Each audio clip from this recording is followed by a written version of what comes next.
All right, good afternoon, everybody. This is the May 24th, 2018 afternoon session of the Portland City Council. Carla, please call the roll. Fish. Here. Saltzman. Here. Udaly.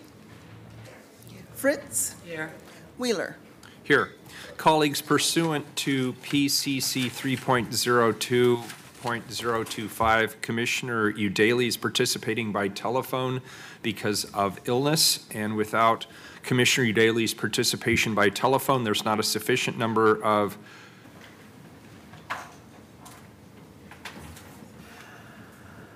Smart Commissioner. It would jeopardize the public interest, health, safety of welfare. Therefore, unless there is an objection by any member of the council, Commissioner Udaly will participate in today's hearing by teleconference for the entire council session. Actually, I do have a problem with that. What is the health jeopardy that... I'm just reading the script. Legal counsel, can you get a clarification, please? I'm actually reading of two different ones. The first script, citing state statute, says without participation by telephone, there's not a sufficient number of council members present to conduct all of the city's business. Well, that's not that true. Doesn't seem appropriate. The second one that I've been handed says unless there's jeopardize public interest, health, safety, or welfare. I think it's so she can participate by phone if she'd like. But Could you specify what the public health interest... I'll leave this to legal counsel. I apologize. I wasn't aware that there was going to be electronic communication today, so I will discuss this section. Council has typically interpreted that very broadly to allow persons who are not available to attend when they haven't. You could identify that it is in the public interest to have all the commissioners available for something as significant as the items that we have on council today. At this time, I don't have access right now to other opinions we've made on that, but we've definitely interpreted it fairly broadly in the past, and that would be up to councils. Is my ability to appear by phone being contested right now? I'm asking questions about it, Commissioner. What? Well, I'd say that my participation is in the public interest, and there are things that I want to give my opinion on and vote on today, and that's why I'm appearing by phone when I should actually be in bed. I apologize if I appear cranky. I'm not well myself, so I got myself here.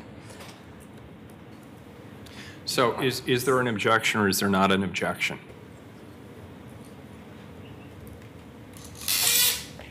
I'm not hearing an objection. Is that correct? Very good. So we will continue. Legal counsel, thank you for the statement. Welcome to the Portland City Council. The City Council represents all Portlanders and meets to do the city's business. The presiding officer preserves order and decorum during City Council meetings so everyone can feel comfortable, welcome, respected, and safe. To participate in council meetings, you may sign up in advance with Council Clerk for communications to briefly speak about any subject. You may also sign up for public testimony on resolutions or first readings of ordinances. When your testimony must address the matter being considered at the time. When you're testifying, you state your name for the record and disclose if you are a lobbyist. The presiding officer determines length of testimony. It's typically 3 minutes. When you have 30 seconds, a yellow light goes on. When your time is done, a red light goes on. If you're in the audience and would like to show your support for something that is said, please feel free to do a thumbs up. If you want to express you do not support something, please feel free to do a thumbs down. Disruptive conduct such as shouting or interrupting testimony or council deliberations will not be allowed. If there are disruptions, a warning will be given that further disruption may result in the person being ejected for the remainder of the meeting. After being ejected, a person who fails to leave the meeting is subject to arrest for trespass. Thank you for helping keep your fellow Portlanders feel welcome, comfortable, respected, and safe. Thank you.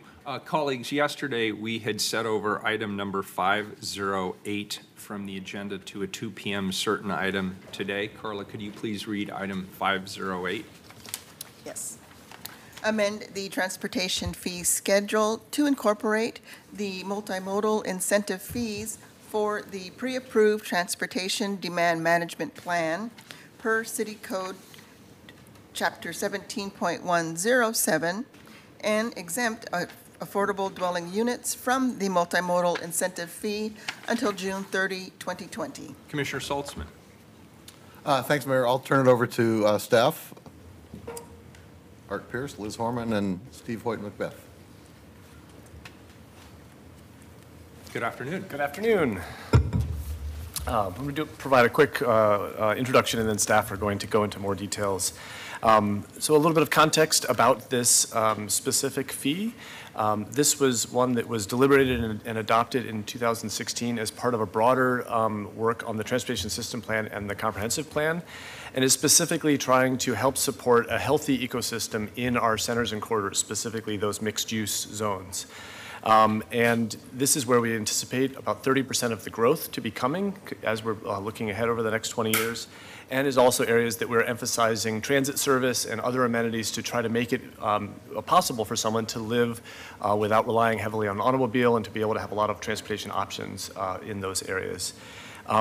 This change was adopted right at tandem at the same time as when we changed increases in FAR, floor area ratio, in those areas, and also when we repealed requirements for off-street parking in that area. So was a very specific benefit being provided to the developers at that time to try to help with that benefit. So this is a very, very important component, we think, particularly for the people who are living in those areas, that they have the adequate tools to adjust their travel behaviors and options as they are learning how to live in a mixed-use neighborhood. So I think I'll pass it on to Steve Hoyt Macbeth and Liz Horman, who can go into more details of the proposal itself. Thanks, Art. Thank you, Commissioners, Council. So I'm going to give as Art mentioned, I'm going to give a brief history overview of this and turn it over to Liz for the kind of the details of the program. But I want to make sure first everybody recall what transportation demand management is. It's the kind of title that kind of your eyes gloss over when you hear. Essentially, it is about a group of strategies to reduce reliance on automobile trips and to encourage trips made by transit, walking, carpool, and biking. And I wanted to reiterate what today we are asking council to do. There are two things that we're asking council to do. One is to exempt affordable housing units from the multimodal incentive that within the commercial mixed-use zones. And the second, based on previous council direction, is to amend the transportation fee schedule for the remainder of this fiscal year to include the multimodal incentive, which is part of the requirements of the new code. So next slide, please. Thank you. What I wanted to reiterate is that what we're not asking council to do today is to amend the zoning code or to take new action on policy aside from the waiver of affordable housing. Council already took that action in December of 2016 as part of the update to the comprehensive plan and the transportation system plan. Council unanimously approved changes to require transportation demand management actions in the commercial mixed-use zone for developments that are of 10 units or more that are within what we define as frequent service to transit, which is a 20-minute line. Next slide, please. And again, I just wanted to reiterate what transportation demand management is. It's something that we've been doing in Portland for a long time. It's a series of strategies to reduce driving. If council members have participated in Sunday Parkways, have participated or are aware of our Smart Trips program, or of the subsidized transit programs, both the city and thousands of employers do in our region, those are examples of transportation demand management. And then lastly, just to reiterate what Art had said earlier, the reason for creating this new requirement, one was to mitigate the transportation and parking impacts from new development along our mixed-use corridors, to reduce transportation costs behind housing. Transportation is the second highest cost that households endure. And lastly, to provide more travel options to Portlanders to help us meet our climate action goals and our congestion reduction goals. And with that, I'm going to turn it over to Liz. Great, thank you, Steve. So before I dive into the details of our requested action today, I just want to also provide the overview of the TDM code requirements and some of the detail about developing the implementation process for that adopted code. So as Steve mentioned, this TDM requirement really applies to a very specific subset of development, which are outside the Central City Plan District in newly designated commercial mixed-use zones, include more than 10 new dwelling units, and are located close to transit.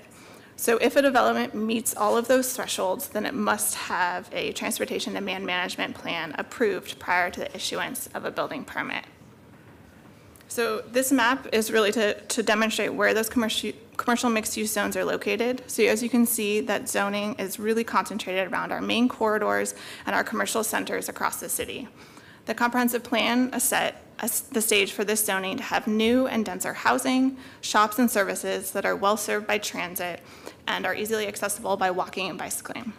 Additionally, through the comprehensive plan and mixed-use project that are talked about, developments in these zones have a lower parking requirement, which on the one hand reduces overall development costs. However, there was also a recognition that with less parking, but this access to transit, there needed to be programming in place to help people utilize those modes available to them and reduce the neighborhood parking impacts and the impacts on the transportation system.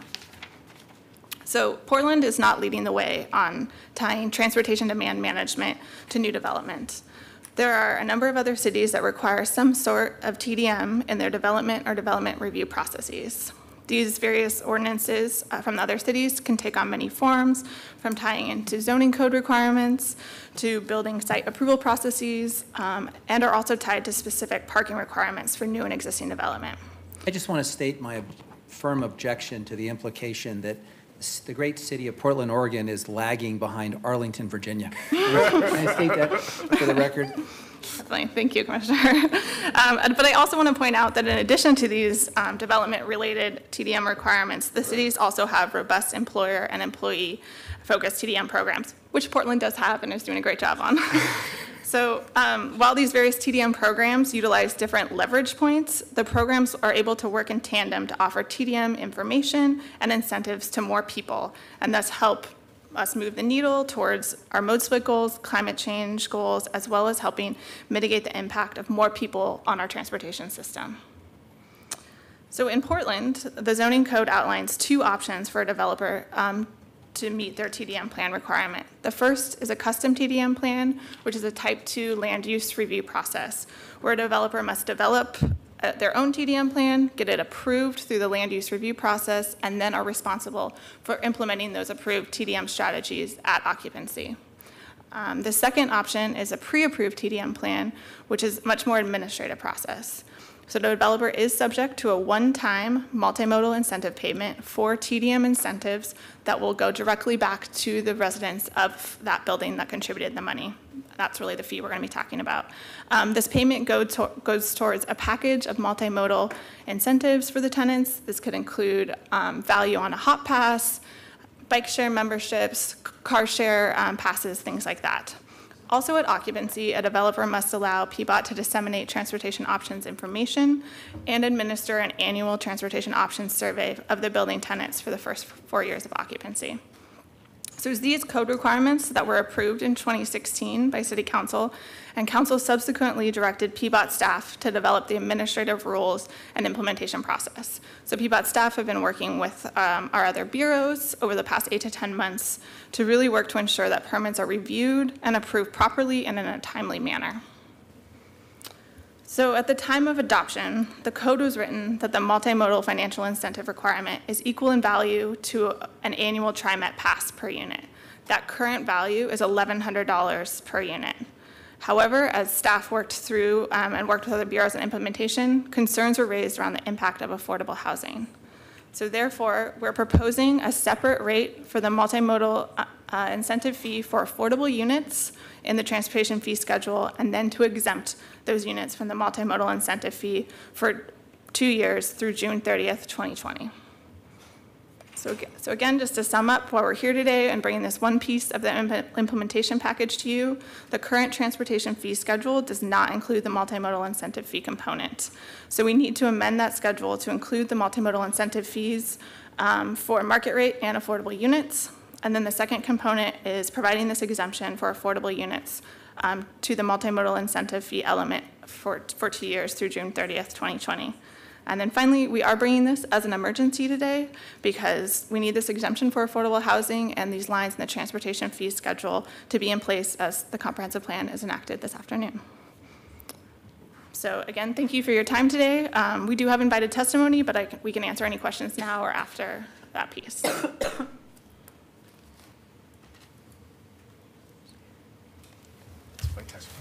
Would you mind if I have two amendments I'd like to put on the table, and maybe it would be helpful to put them on the table prior to the invited testimony.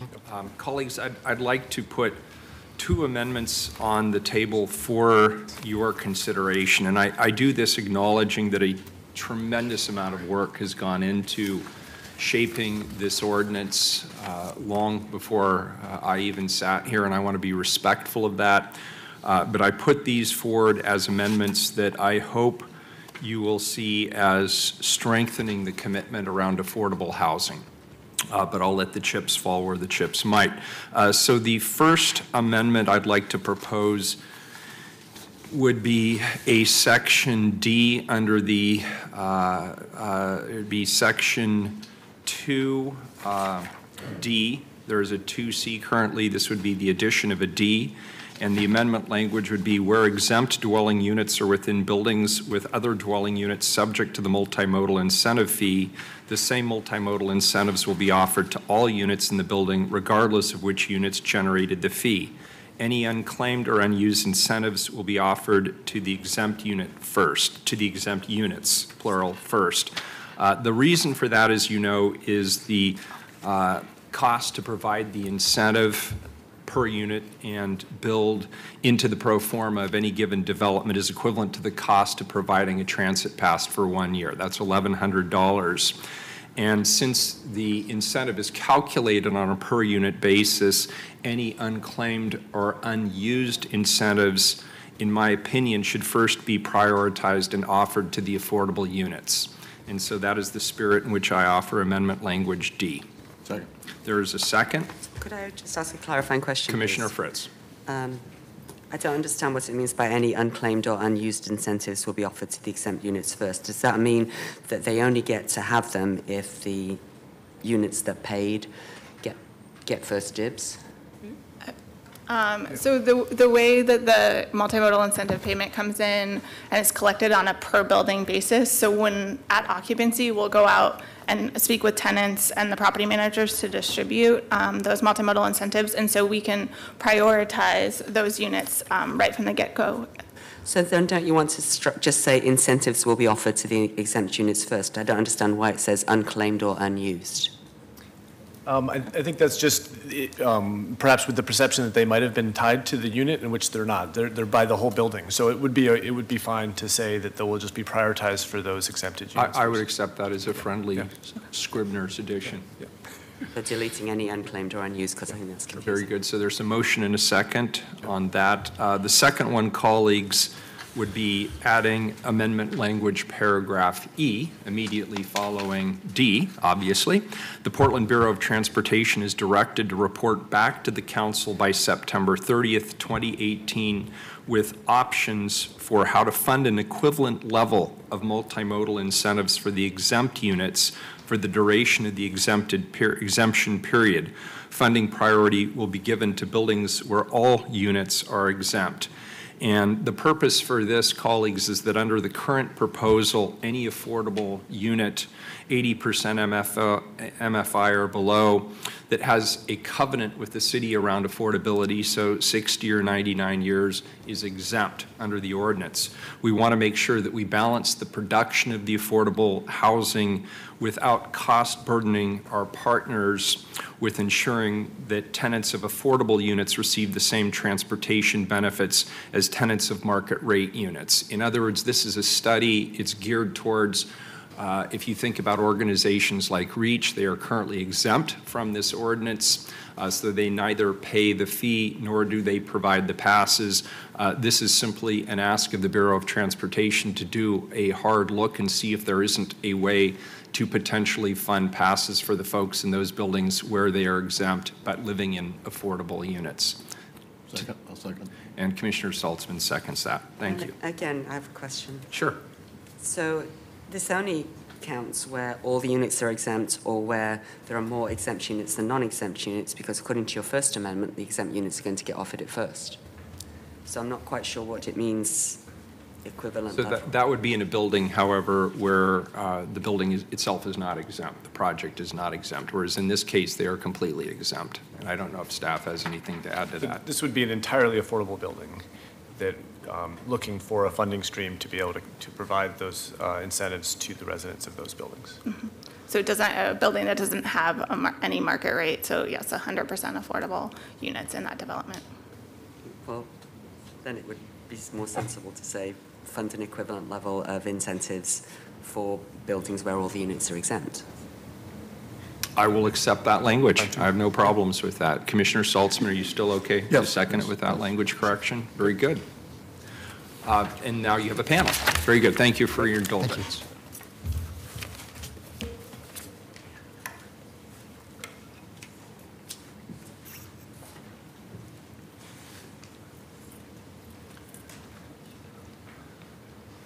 Good afternoon.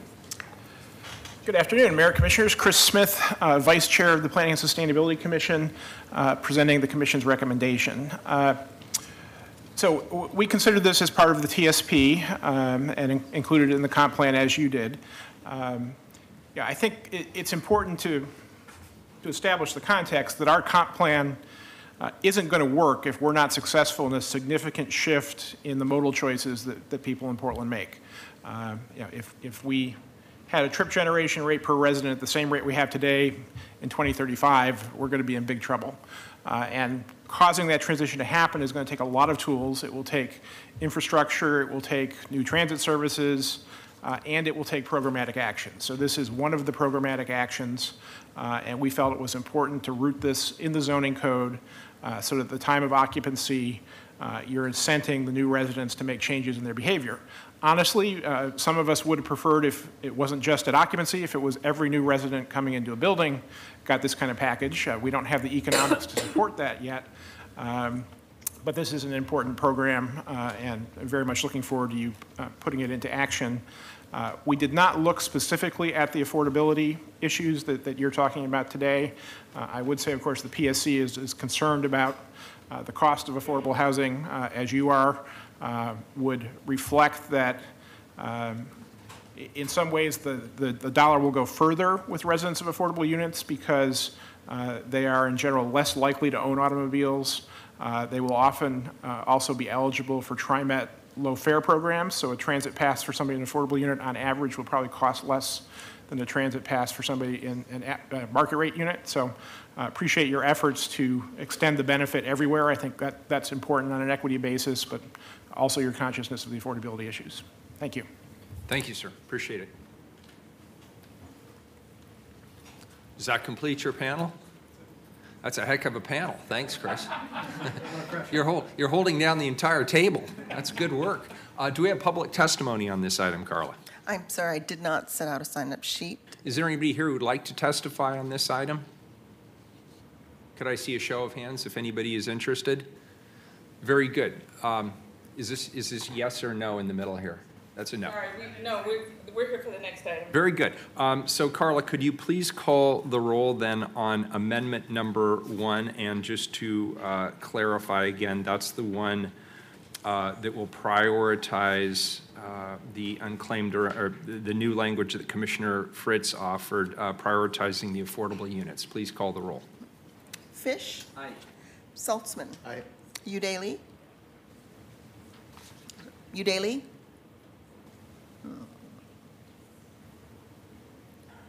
Commissioner Udaly, are you on mute? All that work for nothing. May have lost her. Doesn't say it's disconnected. Hello? Hello? Should we skip that now? I'll see if I can get her reconnected. Oh, she just voted. Are you there? Oh, aye. Thank you. Aye. Thank you. Thank you. Fritz? Aye. Wheeler? Aye. The First Amendment passes. Please call the roll on the I'm second. not, no one can hear me? Now we hear you can. now. Yeah. Now we can hear you just fine, Commissioner Udaly. Please call the roll on the Second Amendment. Fish? Aye. Saltzman? I've been responding, it's an aye. Okay. Udaly? I think she said aye. Yes, I'm here. Okay. We're calling roll on the amendment number 2. Hello? Yes? Turn off your TV. Was that an aye? If she's watching Channel 30, she should turn it off. Yeah. This is time like. Commissioner Udaly? Yes? Okay. Are you voting aye on the Second Amendment? Yes. Thank Aye. you. Thank you. Wheeler? Aye. The Second Amendment is adopted to the main motion. Oh, Commissioner Fritz was skipped I'm accidentally. sorry. I checked you off. Sorry, but Commissioner. Fritz? Aye. Very good. Please call the motion, main motion, as amended. Fish? Aye. Saltzman? Aye. Udaly? Aye. Fritz? Aye. Wheeler? Aye. The ordinance is adopted as amended. Thank you, everybody. All right. So now, folks, I'd like to start off the afternoon by taking notice of the fact that the new 2035 comprehensive plan went into effect today at 1 p.m. So congratulations and thanks to everybody here who worked so hard on that. That's Portlanders obviously care a lot about land use, so this is an important moment. The council is often in a position of making difficult choices on development issues. For a while now, we've been making those choices based on the policy framework adopted originally in 1980. While in many ways the 1980 plan was innovative and forward-thinking, it didn't address many of the pressing issues we have today in 2018. I appreciate the very hard work and thoughtful conversations and deliberations of my colleagues and previous councils that have spent a lot of time developing this new plan over a period of a number of years. It really reflects the best thinking of many community leaders, who are here in this room today, and the input of thousands of Portlanders. Joe Joe Zender, would you like to go ahead and remind us of this afternoon's sequence, please? Yes, thank you, Mayor. Good afternoon, everyone. This afternoon is a big milestone, like the mayor just said. We've been working on this comprehensive plan for the last 5 years and longer in the case of the Central City Plan.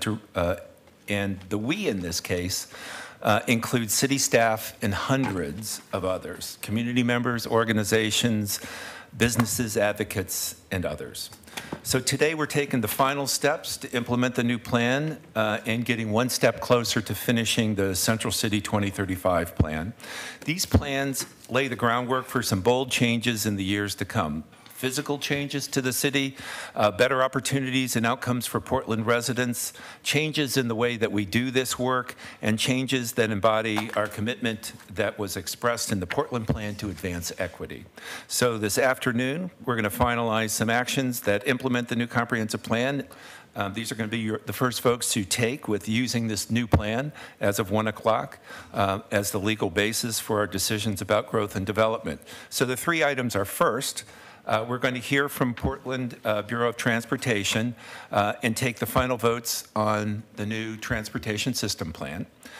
Second, we will take final votes on the code reconciliation and the map refinement projects. Those two projects in particular are full of details we had to cover to have a smooth transition to the new codes. And both of those are emergency ordinances set to take effect immediately, since the Bureau of Development Services will be taking in permits under the new plan and the new code tomorrow. Finally, there'll be a series of votes on the Central City 2035 plan, and they set up, these votes adopt the plan as amended and set up second reader for that plan on June 6th. So thank you for your leadership and your perseverance through all of it took to get here. And with that, I'll turn it back to the mayor. Very good.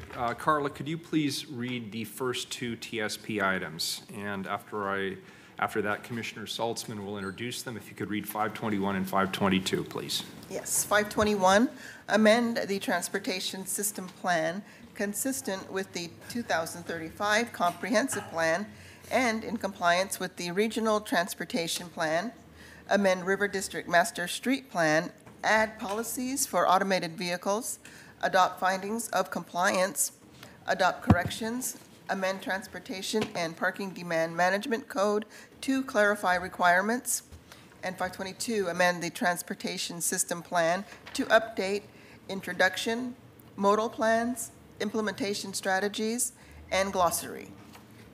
Very good. I'll turn this over to Commissioner Saltzman, and then after that, we will be taking a vote on both 521 and 522 separately. Commissioner Saltzman. We'll gladly turn this over to Courtney Duke. Okay, who can thank you. So I'm speak Courtney- eloquently on this. Thanks. This is Courtney Duke from the Bureau of Transportation. Thank you, commissioners and council. Just a quick reminder, Joe went through it pretty well, but this is the third and final stage of the TSP update. Stages 1 and 2 were components of the comprehensive plan and were updated as a part of periodic review and voted on by council in June and December of 2016. Stage 3 is a part of the comprehensive plan, but was not necessarily a part of that process. In March of 2018, some minor amendments to this stage were proposed by Commissioner Fritz related to automated vehicle policies, which were approved by the council vote, and this will be your second reading and vote on that for the resolution and the ordinance to complete the TSP update and finalize TSP 3. So a yes vote will implement the changes proposed. I just wanted to say on sort of a little bit of a personal note, possibly emotional note, we'll find out as I read it. The comprehensive plan, the TSP, and the Portland plan has been over 10 years and over half of my career at the city of Portland. I started working on this in earnest when my son was 3, and he's now just turned 13.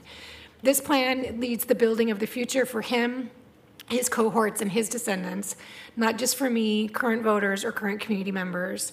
It is a forward-looking document that reflects the changes to Portland within the years it was developed and the changes to come. The policy shifts in the use of the right-of-way as public and shared space, the inclusion of trails, context-sensitive design and pattern areas, the emphasis on safety, and the emphasis on equity and inclusion are obviously positive and important additions to our policies and goals.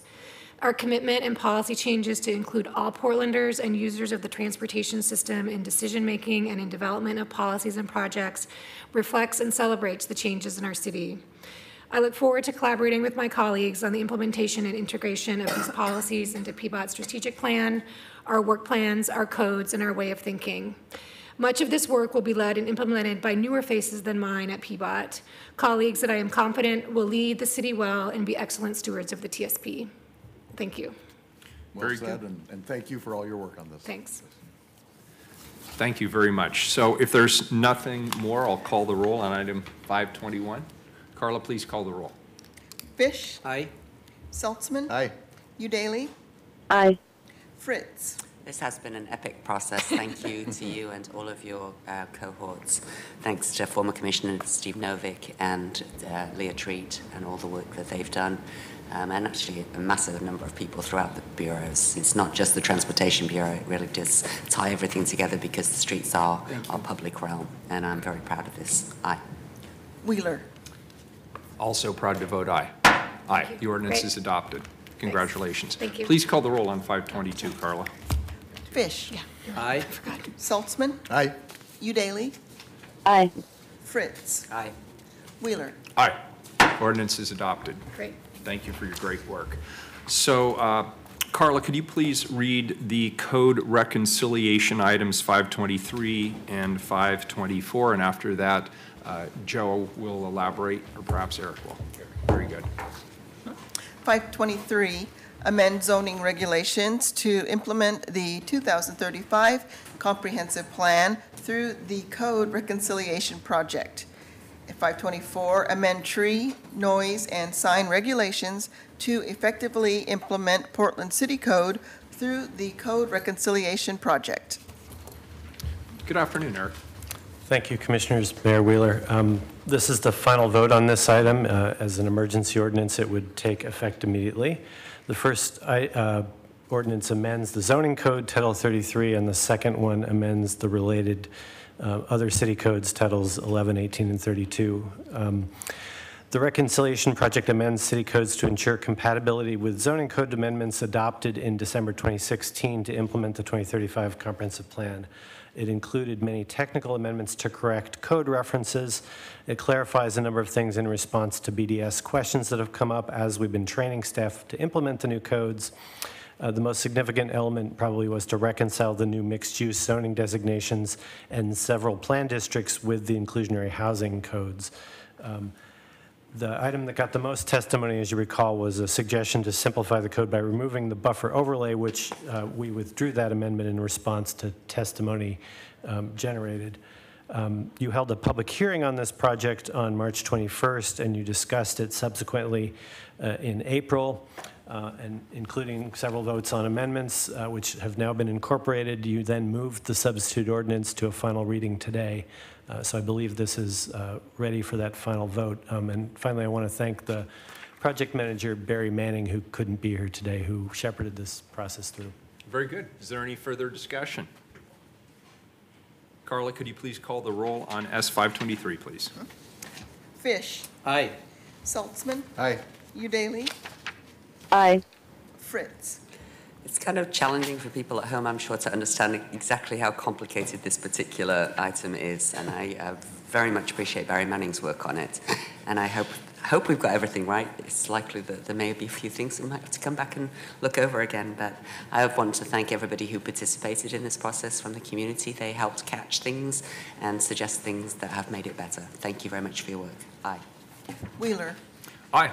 The ordinance is adopted. Next item, S524. Please call the roll. Fish. Aye. Saltzman. Aye. Udaly. Aye. Fritz. Aye. Wheeler. Aye. The ordinance is adopted. Carla, could you please read the map refinement item? That's S525. Amend the 2035 Comprehensive Plan map and amend the official city zoning map to carry out Portland's 2035 Comprehensive Plan. Very good. Marty Stockton will briefly remind us what this item includes. Great. Good afternoon. Good afternoon. My name is Marty Stockton. I'm with the Bureau of Planning and Sustainability. I'm the Southeast District Planner and the project manager on this ordinance before you. Today is the final vote on this item. It is an emergency ordinance and will take effect immediately. This ordinance amends the comprehensive plan map and the zoning map on a number of sites to accomplish several things. Number one, respond to the December 2016 City Council Directive, otherwise known as Exhibit O. Number two, reconcile maps that with recent Bureau of Development Services land use reviews that occurred after June 2016. Number three, address recently identified nonconforming situations. And number four, other technical and policy-related map changes as appropriate. For example, changes to facilitate affordable housing and address city bureau coordination, overlay zone corrections, recently identified nonconforming commercial uses, and additional split zones. You held a public hearing on this project on March 14th. You discussed proposal in the testimony on April 4th, April 25th, and May 2nd. You voted on a number of amendments, actually just over 50 amendments from council, which have now been incorporated. You then moved the substitute ordinance to a final reading today, so I believe you are ready for the final vote. Very good. There's nothing more. Colleagues, Carla, could you please call the roll on this vote? S525, please. Fish. Aye. Saltzman. Aye. Udaly. Aye. Fritz.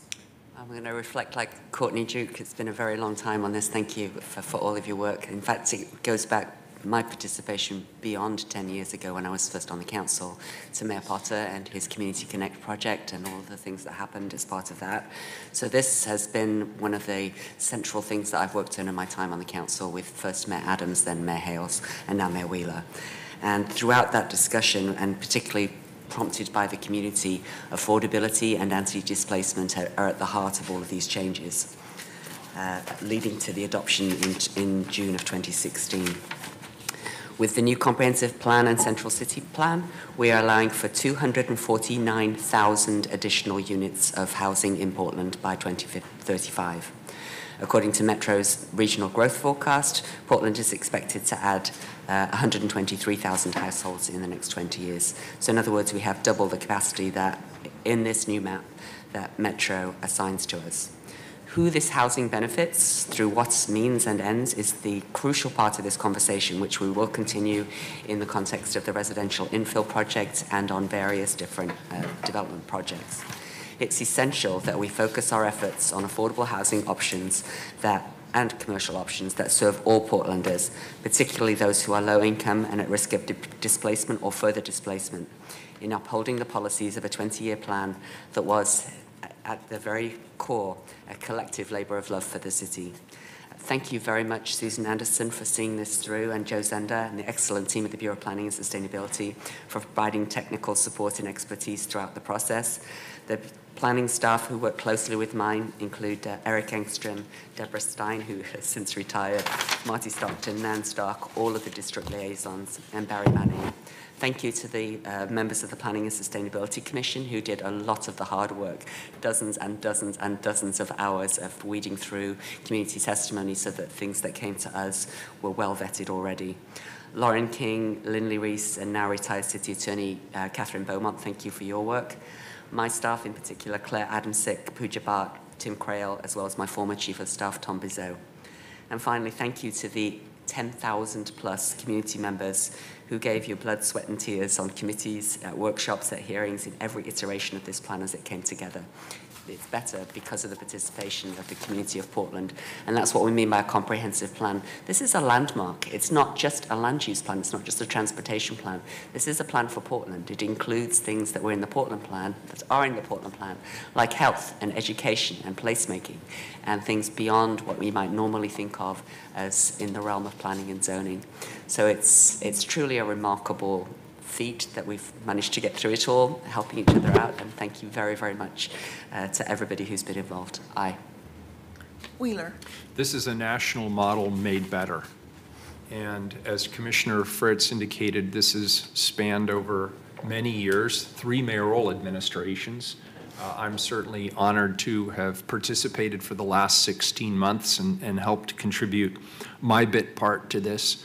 But it really was the community coming together and helping to define the future of this community. And it is not just a document, it is a roadmap. And it's one that not only our community will continue to look to in the years ahead, it's one that other communities around the nation and even around the world, having just visited our sister city in Suzhou, China, that people all around the world will look to as the kind of roadmap that helps lead to a clear vision for the development of the community in the years ahead. So I'm very proud of all the work that many, many people have put in. Excellent, excellent work, and thank you to the community for your hard work on this and helping to create our comprehensive plan. I vote aye. The ordinance is adopted, and that concludes our final vote on the comprehensive plan matter. Thank you all, and it feels good to have that wrapped up. So we're back today then to move on to the next phase. We're here to begin to finalize our work on the Central City 2035 plan. Just a reminder that the record is closed and that no further testimony will be accepted. Carla, could you please read these items, and that includes all items 526 through 530, please. 526, adopt the Central City 2035 plan, amend the comprehensive plan map, transportation system plan, Willamette Greenway plan, Willamette River Greenway inventory, scenic resources protection plan, zoning map, and Title 33, repeal and replace prior Central City plans and documents. 527, amend the Central City Plan District of the zoning code to increase bonus heights and impose master plan requirements in certain River Place sub-areas. 527, adopt the Central City 2035 Plan, Volume 2A, Part 3, Environmental, Scenic, amend the Portland zoning map and Portland zoning codes for environmental overlay zones and scenic resource zones. 529, adopt the Central City 2035 Plan action charts, performance targets, and urban design diagrams. And 530, adopt the Central City 2035 Plan Green Loop Concept Report. Very good. Susan, you didn't get very much time to celebrate your last victory. There you go. So welcome back. Why don't you kick us off, We've please? learned to party fast. So. Good afternoon, Mayor, Council. Susan Anderson, Director of the Bureau of Planning and Sustainability. And with the comprehensive plan now done and officially effective as of 1 hour and 48 minutes ago, we are here to finalize the work on the Central City Plan. All along, we knew that we wanted to line up all the other work we wanted to get done, but we needed to get the comp plan done and completed first. And so we kind of worked on these things together. And here it's worked out that we have the comp plan done and are able to bring the Central City Plan right on its heels. For some of you on council, this has been a long road, working through all of the different quadrant plans, policies, and codes, and new ideas that we brought to you around housing and transportation and jobs, and looking at industry in a new way. The creation of this plan provides a framework for the next 20 years to help ensure that the Central City not only remains, but it grows more prosperous with 10,000 new jobs, more safe and resilient, that it's easy to get around, that it's green, healthy, and beautiful, and most importantly, that it's a great place to call home for more than 10,000 new residents of all incomes. So 2 more big steps to get done. Today you will review and vote on the last amendments, and on June 6th you will take your final vote. Unfortunately, we thought today might be the last day in the vote, and so I have to be out of town next week, so I'm going to take just a minute to thank you and to thank several people who are here and who have worked on the plan. I'll keep the list relatively short, but I did want to take this opportunity. There were literally hundreds of people who spent hundreds of hours on the Central City Plan, working on committees, drafting plans, working in their neighborhood associations, working with environmental organizations, civic organizations, and bringing their comments to us. So thank you to all of those who helped on the committees. Also, thank you to the local residents and businesses for your thousands of comments.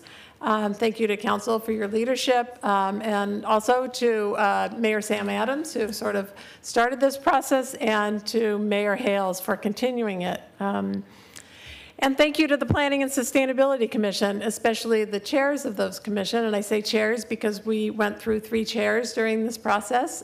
Thank you to Catherine Schultz, our current chair, Andre Baugh, and Don Hansen.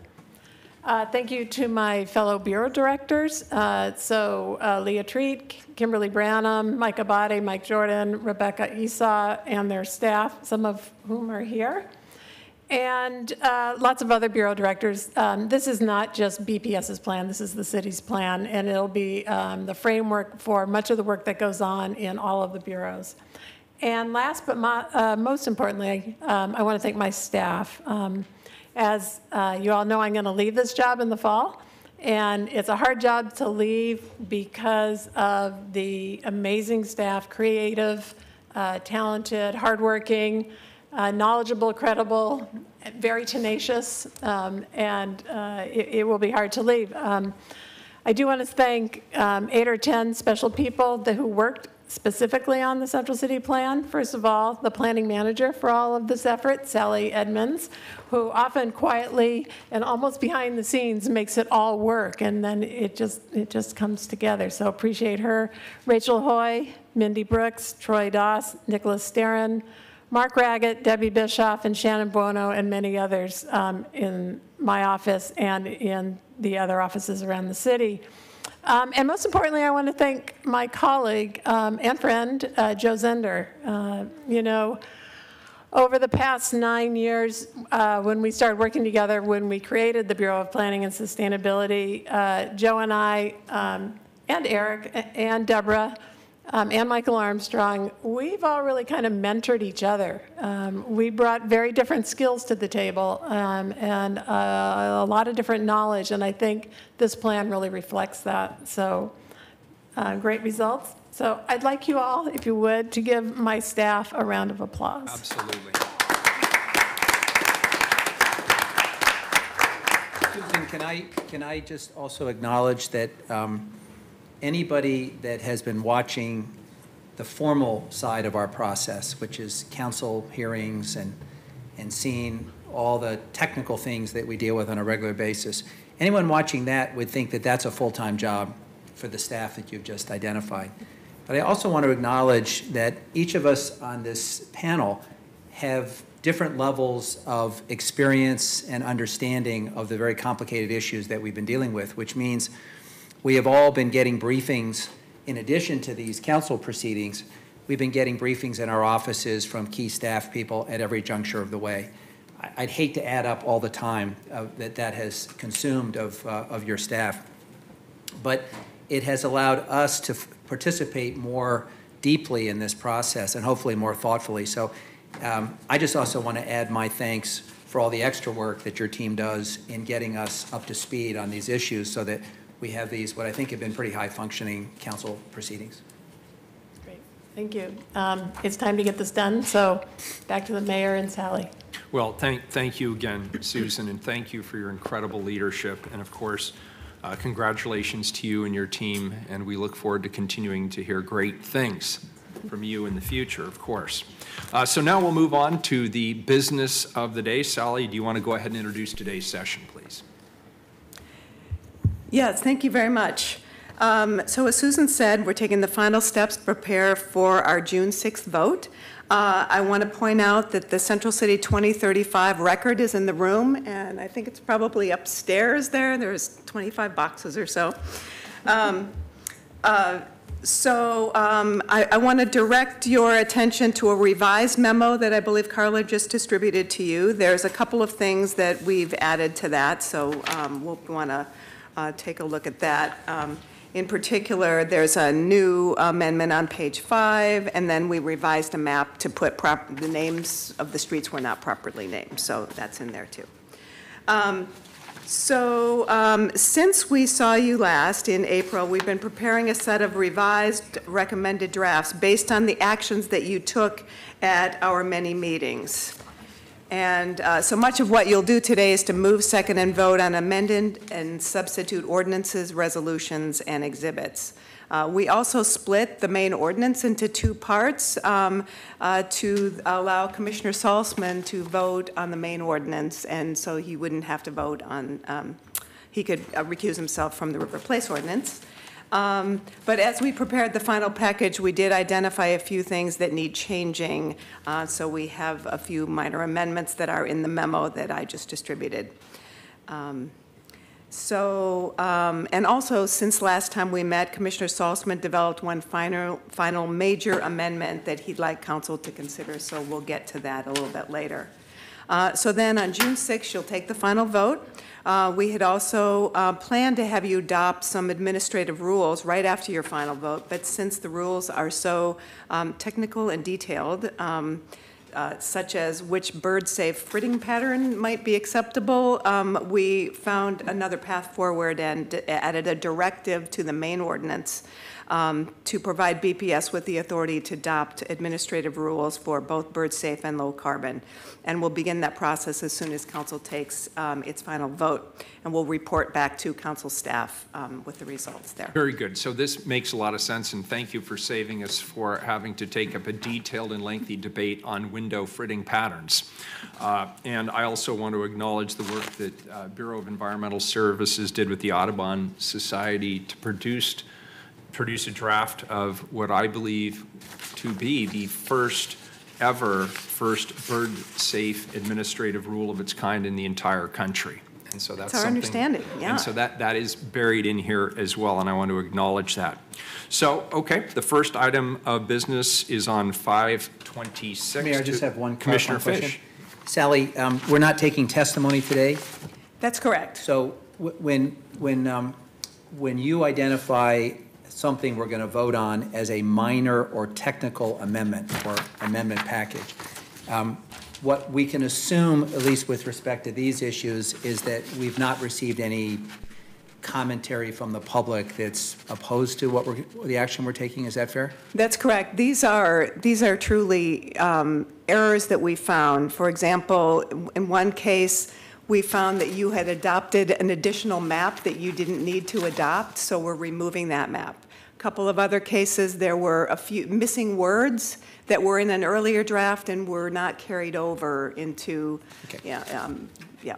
That's helpful. Thank you. Yeah. Very good. The first item of business is on item 526. That's to accept the substitute Maine Central City 2035 ordinance.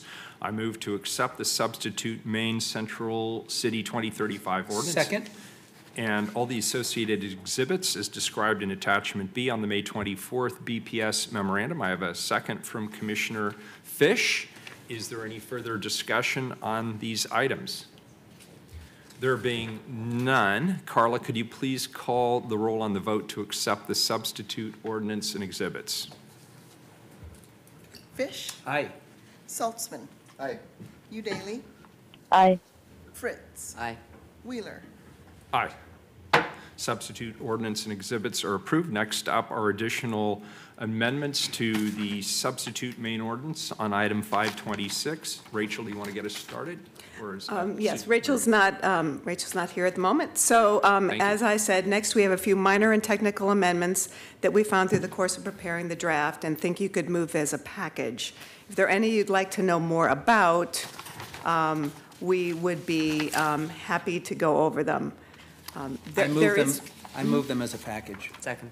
Okay, we have a motion and we have a second to approve the minor and technical amendments to the substitute Maine Central City 2035 ordinance. Is there any further discussion?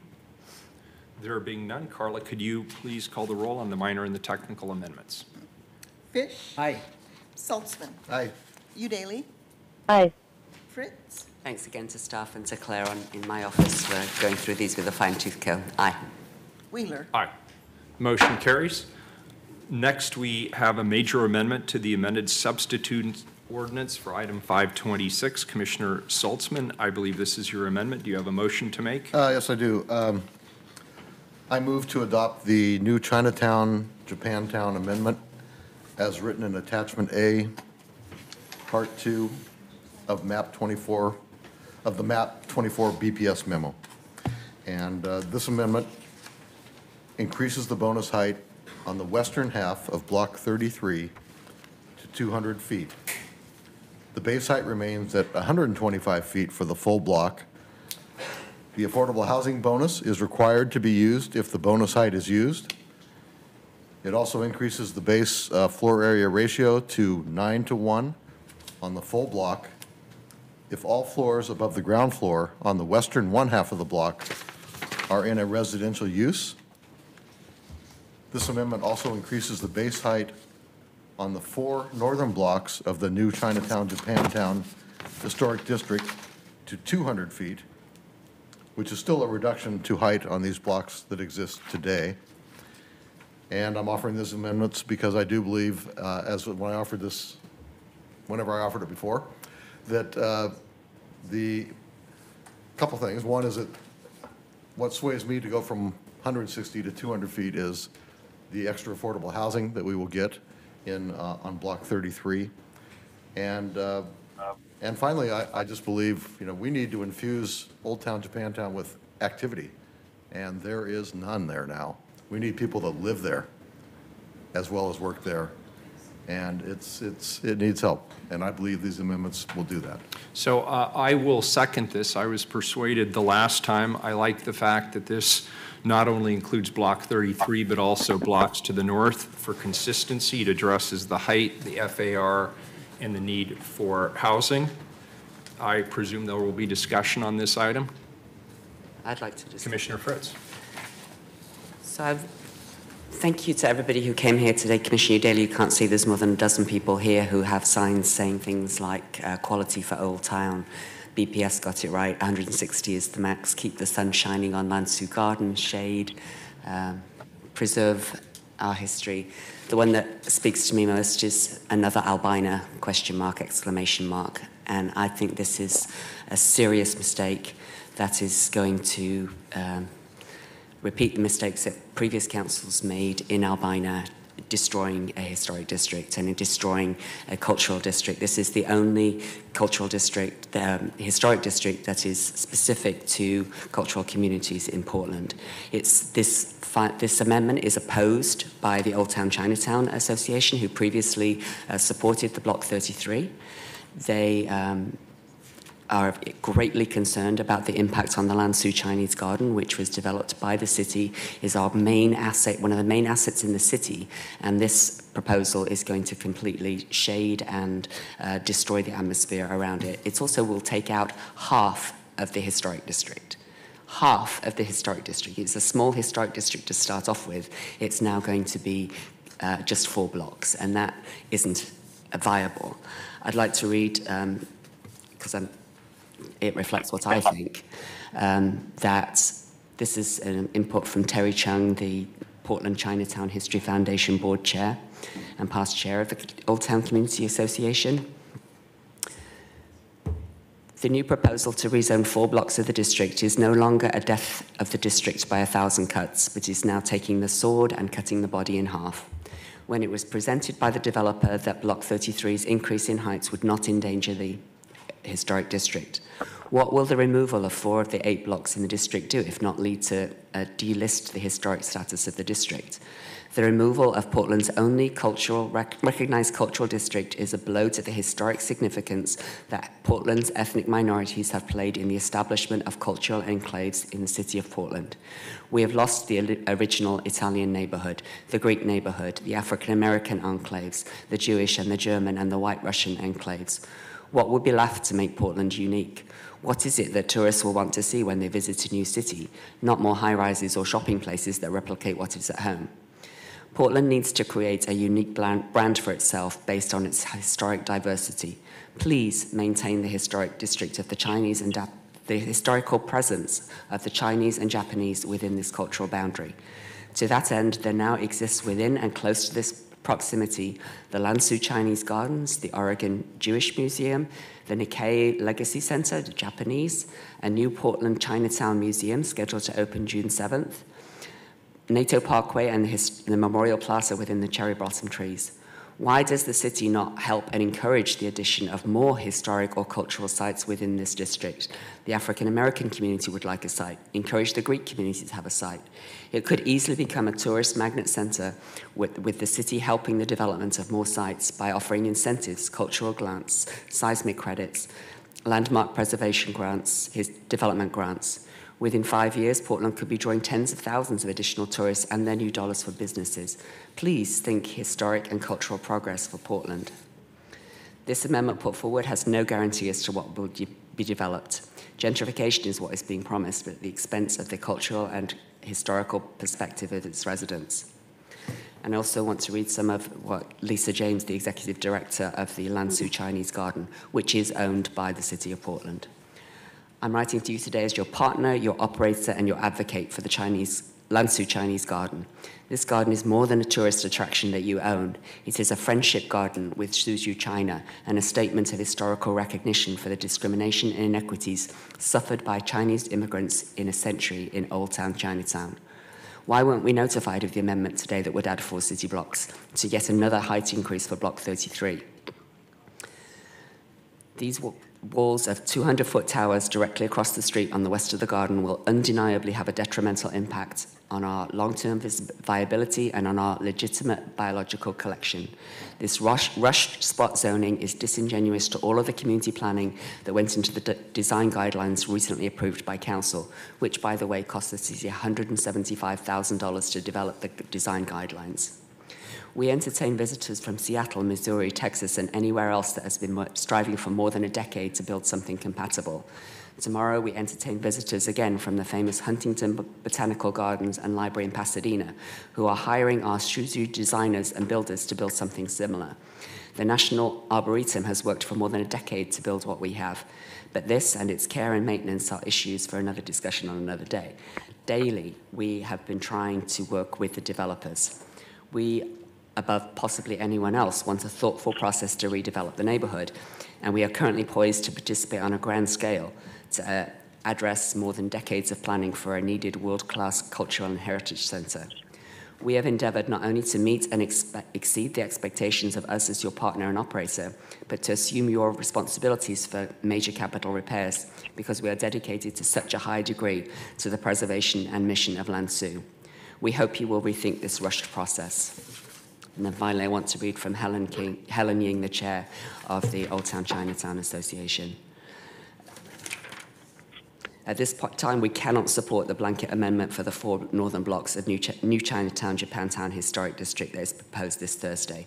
We've had no opportunity to discuss the merits or concerns of these amendments.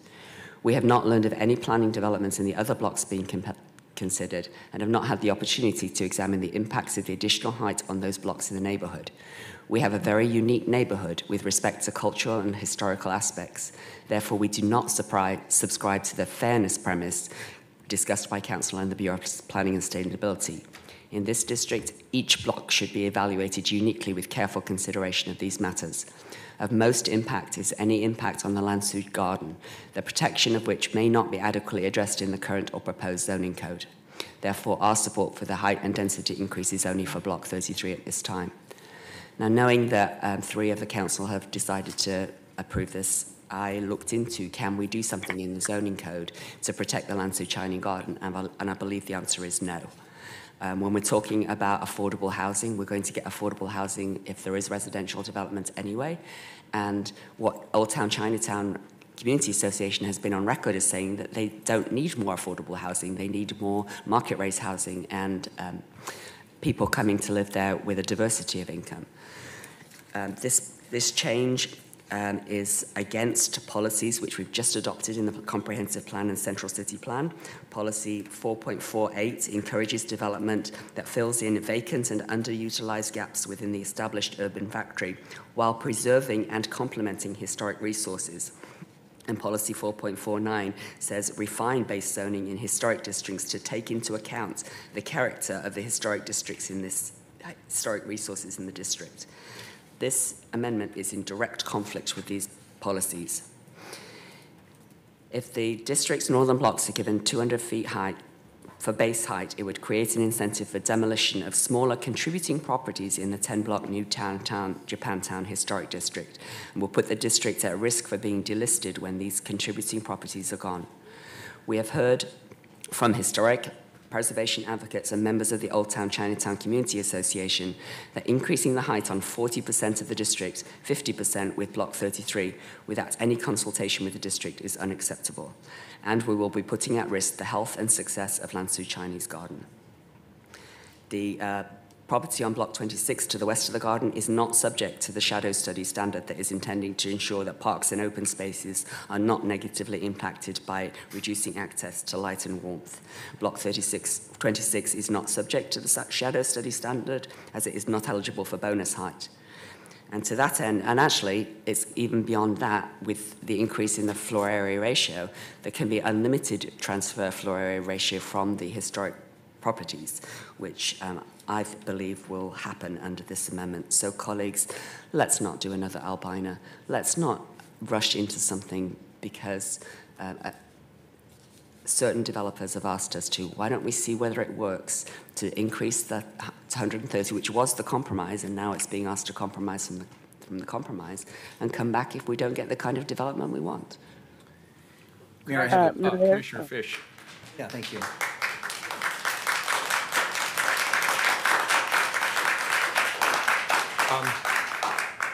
Folks, just as a reminder, the council rules, let's just let everybody speak. Thumbs up if you like something, thumbs down if you don't like something. It just helps us keep the flow going. Commissioner Fish, then Commissioner Udaley. Mayor, I have 3 questions, and I don't know whether they're directed to staff or to the sponsor, but Joe, are you going to join us? Joe Zender? Yes, sorry. Are you going to join us for a second? Because I have 3 we're questions. We're troubleshooting here, sorry. Yeah, so I have 3 questions, and I don't know whether they're appropriately directed to you or to the sponsor. But if I'll pose the question and ask either of you to respond to it. Like Commissioner Fritz, I've received a fair amount of correspondence, mostly in the form of emails and letters, from people raising significant principled objections to this amendment. First question I want to ask is, do we have anything in the record currently from any community organization, any of our advisory bodies, or anyone in the community that supports this amendment? The amendment for the change of height north of Everett, I'm not sure that we have testimony in support of that. Okay. The second question that I want to raise... Excuse me, Commissioner, we have testimony absolutely in opposition of reducing the heights there from property owners. So that's the other part of this. The second question I want to raise is we spent a fair amount of time during this process addressing the concerns of one property owner at Block 26. And I'll refer to that as the Menashe property because Mr. Menashe was the owner and potential developer who felt most aggrieved by a decision we made to reduce the height limit on his property from over 300 feet to 160 feet. And we had some extensive conversations as a council about whether 160 feet was the proper limit or not. My recollection is, despite Mr. Menashe's pleas and his lawyer's pleas, the council finally agreed that 160 feet should be the height limit on his property. Is that correct? Correct. And Joe, would you remind me, what was the principal reason why, Mr. Menashe is obviously in a different position than the developer in Block 33, because here we're contemplating increasing the height. In his instance, in his case, he was faced with a significant reduction in the allowed height for his property. But what was the principal reason that we settled on 160 feet at Block 26? It was based on the height of the existing structure just to the west of this block. So already in this district that could get up to 425, I believe, with bonus, there was an existing tower of 160. So even though the historic district is adopted, I believe, after, thanks, Sally, after the 160-foot tower is built. So the datum, the sort of the ceiling has already been set there. If we're not going to, if we're going to try to bring the heights down to something closer to what the heights should be rather than the 425 that predates the historic district, we use that existing precedent to set the bar. Part of what we're thinking is if the precedent really now is what we're proposing to see done on Block 33, we would just apply that. That's the new ceiling. There's So- no particular science to that. Okay.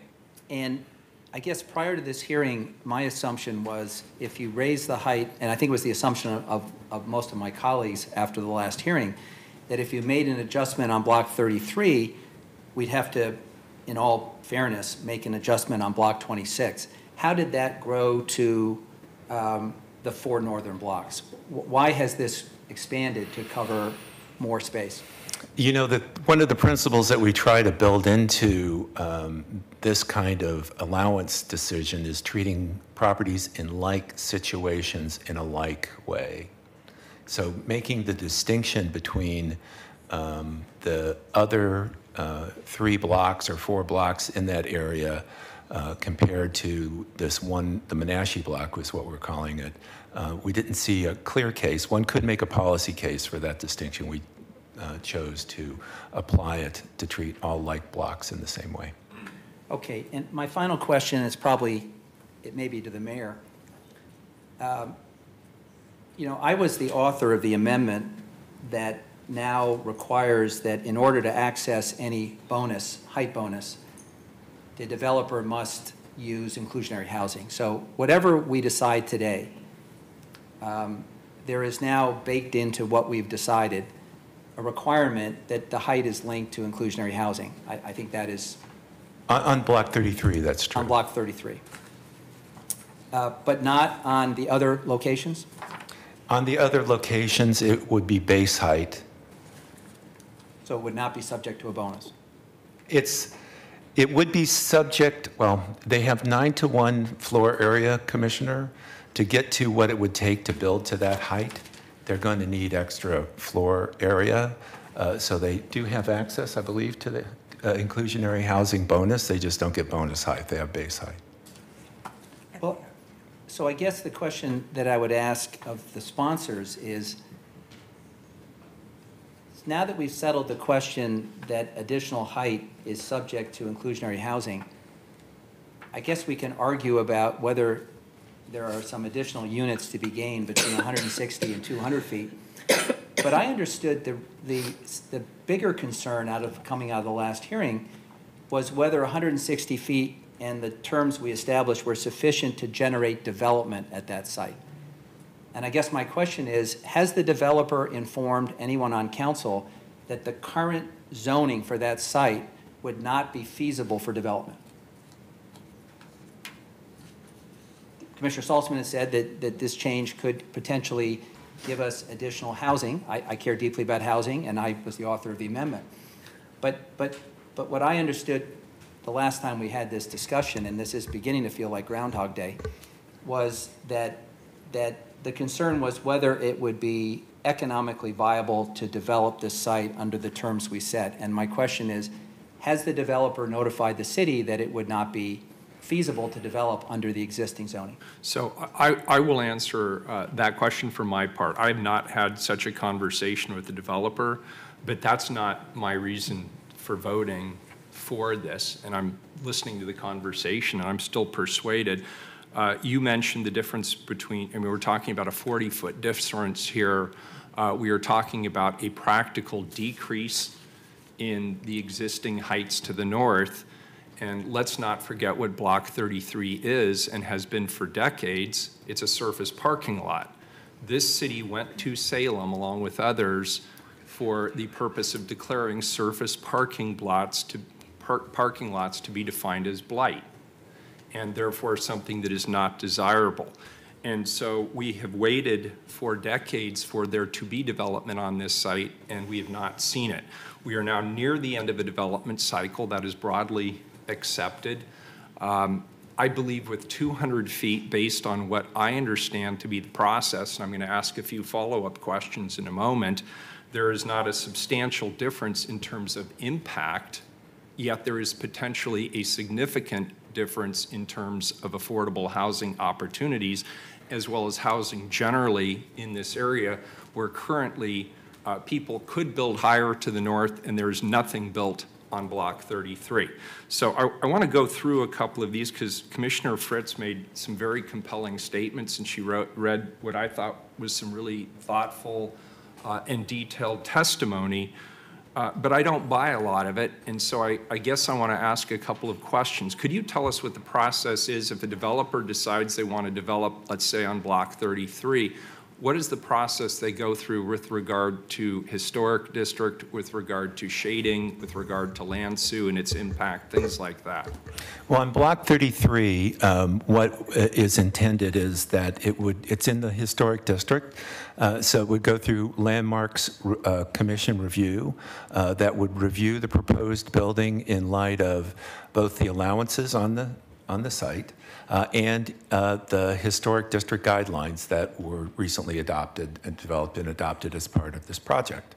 So that's the process it goes through. It's a type 3, I believe. So could I, and sorry to interrupt, Joe, but yes. I want to jump to the punch here. If the Historic Landmarks Commission decided that what was being proposed would jeopardize the historic district, wouldn't that be an opportunity for them to intervene? The Landmarks Commission indeed could determine that the plan as submitted is not acceptable, and then it would be appealed. Tell me about shade, particularly on land sue. I mean, we all love land sue. I was engaged at land sue. Okay, so land sue is the Menashe. Yeah, sorry, me. Land sue that would be affected by the Menashe building, not Block 33, and we have a height or a shade study requirement that defines certain days of the year where you have to model the design and massing of the building and demonstrate whether or not a certain percent of the affected parcel, the park, is in shade. I don't know the exact times and dates, but staff does. Well, the council is very familiar with that because we just waived that on the Fremont Apartments. Mm-hmm. So there's absolutely no guarantee that that would protect land sue. Is there anything we would be voting on that would change that requirement with regard to shading? Not the ability not to, the appeal, it would be, if it did not meet the standard. But it can be, the standard can be modified or adjusted, right? But currently, the standard can be modified or adjusted. We could do that regardless. It can be modified or adjusted, or it could be chosen not to be modified or adjusted. And then it would be kicked back to City Council. Thank you. Mm-hmm. Mayor? Commissioner Udaley. Thank you. Yeah, I'm not buying many of these arguments either. first of all, I just have to say raising the specter of Albina in this conversation is absurd. Albina was a thriving business and residential community, predominantly African American, which was decimated by urban renewal and Emmanuel Hospital and the freeway and the Coliseum. Our Chinatown Historic District, unfortunately, is not a thriving business or residential area for anyone, and businesses are struggling, and they can certainly use more housing. Secondly, I would think that anyone who's remotely familiar with my position on housing would never think that the argument that we don't need affordable housing would fly with me. I frankly find that offensive. Market rate housing is affordable to people earning 120% or more of median income. And when we're talking about affordable housing in regards to inclusionary zoning, we're talking about housing that's affordable to people at 60 and 80% of MFI, median family income. And those are many people who do vital work in our city and are not somehow less desirable neighbors than those that can afford market rate rent. Since we're reading letters, I'm going to read a letter from John Tuff from the Heritage Consulting Group. Dear Mayor and Commissioners, I welcome the opportunity to comment regarding the proposal to modify the height limit on Block 33. As many of you know, my company, Heritage Consulting Group, is a national leader in cultural resource evaluation and particularly in securing rehabilitation tax credits in the redevelopment of historic buildings. We count among our clients individuals, local and national developers, affordable housing agencies, as well as local, state, and federal governments. I founded Heritage in 1982. For many years, my office was in the Merchant Hotel in Old Town.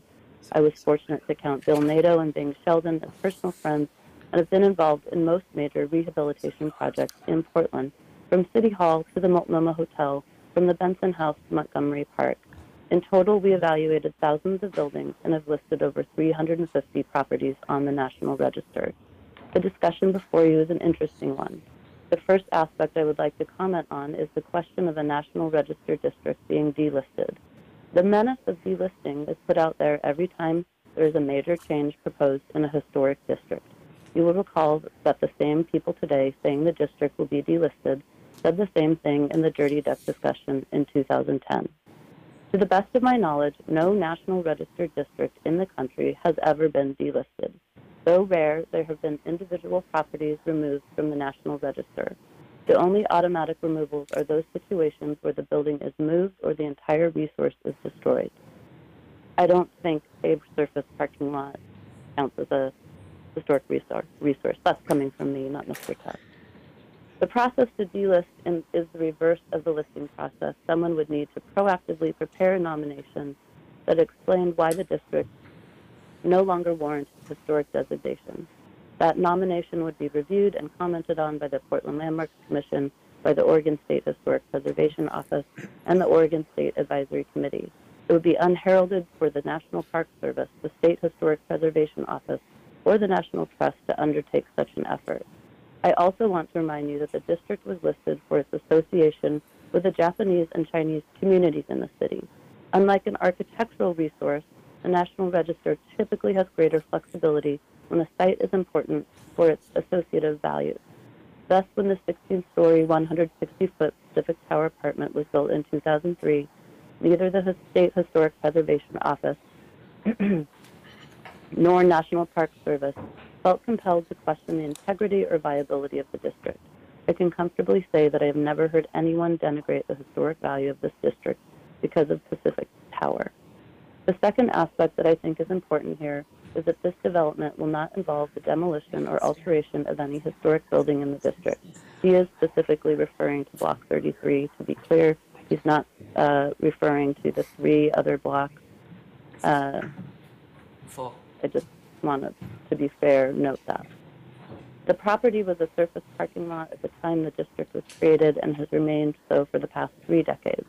I think there's general agreement that developing Block 33 would be preferable to leaving it as a surface parking lot. There have been a number of development concepts explored, but none have come to fruition. To me, the reality is that the development cycle that the city has enjoyed for the past decade is trending down, and that this cycle has a near-term end. Put another way, I believe this proposal is the best opportunity for this generation to see this site transformed from surface parking. Finally, specific to the question of height, I would ask you to think specifically about how the district and neighborhood would be damaged by additional floors. Looking specifically at Pacific Towers, would the district be any different if the tower was taller or shorter by a few floors? To me, the impact is hard to actually distinguish. Rather, the more important issue, as discussed in the new design guidelines, is how this project connects to the surrounding streetscape. I do believe that in granting a benefit, the city should establish a higher bar in terms of lower-level materials and design, integrating specifically with the district and surrounding buildings. This project should not be an alternative architectural statement, but should integrate and support the heritage and built environment of the district. In conclusion, the fundamental question is whether the district and surrounding areas will benefit more or less by this project. It has been suggested that the height would be injurious. Pacific Tower tells me that is not so. It has also been said that the district has suffered and continues to suffer from economic challenges. Transforming the surface parking lot into apartments and commercial use will substantially build the critical mass necessary for a viable retail environment, building demand for the surrounding properties and making the district more valuable. To me, the added height does no damage to the district, but makes the project viable and enlarges the critical mass to make this once thriving neighborhood successful again. Sincerely, John Pest. So really what remains for me, because we know that any development on these properties will go through Landmark Commission and will very likely be appealed and come to us eventually, is the question about the Lansu Garden. And I have been assured by BPS staff that we can prevent any impact to the garden. That is absolutely my only consideration. I find it hard to believe, as it's been suggested, that future councils would sacrifice a valuable property and cultural gifts to the city by making exceptions to our shadow standards, which, unlike the situation with Fremont Apartments, could truly harm that area in the garden. So I'd like to hear from staff, I guess, a stronger reassurance that the concerns we're hearing raised about the garden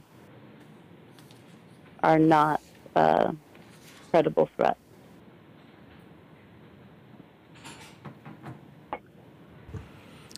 To paraphrase the question, is the allowing of taller buildings on these blocks in the context of having to do a shadow analysis sufficient protection for the garden? Sure, that sounds good. Okay. The shadow study would set a standard that the building would be have to be designed to meet, unless that standard is modified through the, in this case, I guess it would be the landmarks review process or at City Council on appeal. Mm-hmm. But what this does is we haven't done extensive analysis to know that it's impossible at these heights to design a building that can meet this standard. That's part of what how the shadow analysis and these standards work. It could have problems getting through. So let's just focus on the shadow analysis. If it needs a modification, landmarks could allow that if they found that it was an acceptable impact and was mitigated in a way that met the purposes of the shadow study requirement.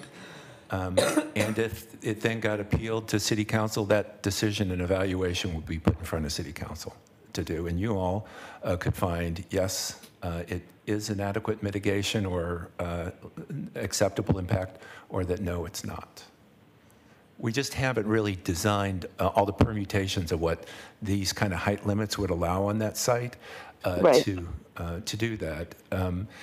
And, you know, the other part of this is that we were always operating from a context in which, before we started the Central City 2035, the allowances on these blocks was significantly taller than 160 or 200. So we were sort of counting on a version of this tool and this analysis to make the situation right anyway. And that's something I think that needs to be made clear to the public over and over again. We're actually significantly reducing the height on most of these blocks. And even with the increased height, they were not redeveloped. I think it's also fair to say that even if we do grant 200 feet to block, is it 26, the Menashe building, they may not be able to fully realize that height. It might just not be possible to build that tall and comply with whatever the findings are through the shadow analysis. So I think that satisfies the remaining questions I have. I'm sorry to hear that the association no longer supports this. They did support the increase on Block 33, and I understand that they are concerned about the garden and concerned about the historic integrity of the district, and I certainly respect that. I do not, however, have not found compelling evidence that those concerns are warranted. Very good. Any further discussion, Commissioner Yeah, I have a Fritz? question for Joe. The height would be 200 feet by right. Would the shadow study even be required? That's what the scurrying around right now that staff is doing I'm going to is offer a concerning. technical amendment Right, later, we so have we're a gonna take technical break amendment to after make this. it clear that it would apply to base height. Okay. Commissioner Daly, thank you for reading that letter. That obviously just addressed Block 33, and the 4 blocks that are additional all have contributing historic resources on them. So that's a much more significant, that's half of the district. Commissioner Saltzman, I'm wondering if it might be worth splitting out your amendment and doing Block 33 as one amendment and then the other 4 blocks as a second one, which would then comport with what Old Town Chinatown Community Association is asking us, and also allow more time for the study of what the impacts might be. My original interest was in Block 33, but I've been persuaded sort of by the equity arguments around the other 3 blocks that has been made by staff. And I think the feelings on others, including yourself, about, spot zoning being a bad thing. So this seems to be the right balance, in my opinion. Call the roll. Fish? Well, we've been at this for a long time, and it's only appropriate that we conclude this process with a little drama. I want to thank everybody that took time to reach out to our offices and to express your concerns. I can't identify everybody in this room or who sent a communication, but I particularly appreciated hearing from the Historic Landmarks Commission, from Restore Oregon, from the Community Association, and from people in the neighborhood who have spent a lifetime working to preserve the cultural history of this section of our city. I believe we're making a mistake today in adopting this amendment, and I can't support it. I have a number of reasons, but I've made clear previously when this came up, and we've had multiple discussions about this particular block, that I thought 160 feet was the limit. And at one point, that was actually an amendment of one of my colleagues, and I was persuaded that that was the right compromise. Now, I acknowledge that reasonable people can agree or disagree on any of these issues, but I have found the concerns raised by the community compelling. I have not felt that there was much community support for the amendment. I am a little bit taken aback that in the name of equity at the 11th hour, we're extending it to other portions of the district without really doing any analysis or having much of a conversation. I think that's unfortunate. I guess for me, there's two categories of concerns. One is what I've heard from key stakeholders about issues of history and process and equity and fairness. And those are very important principles. Each of us are going to make our own judgments about how they apply to any issue before us. But I found in the totality those concerns compelling.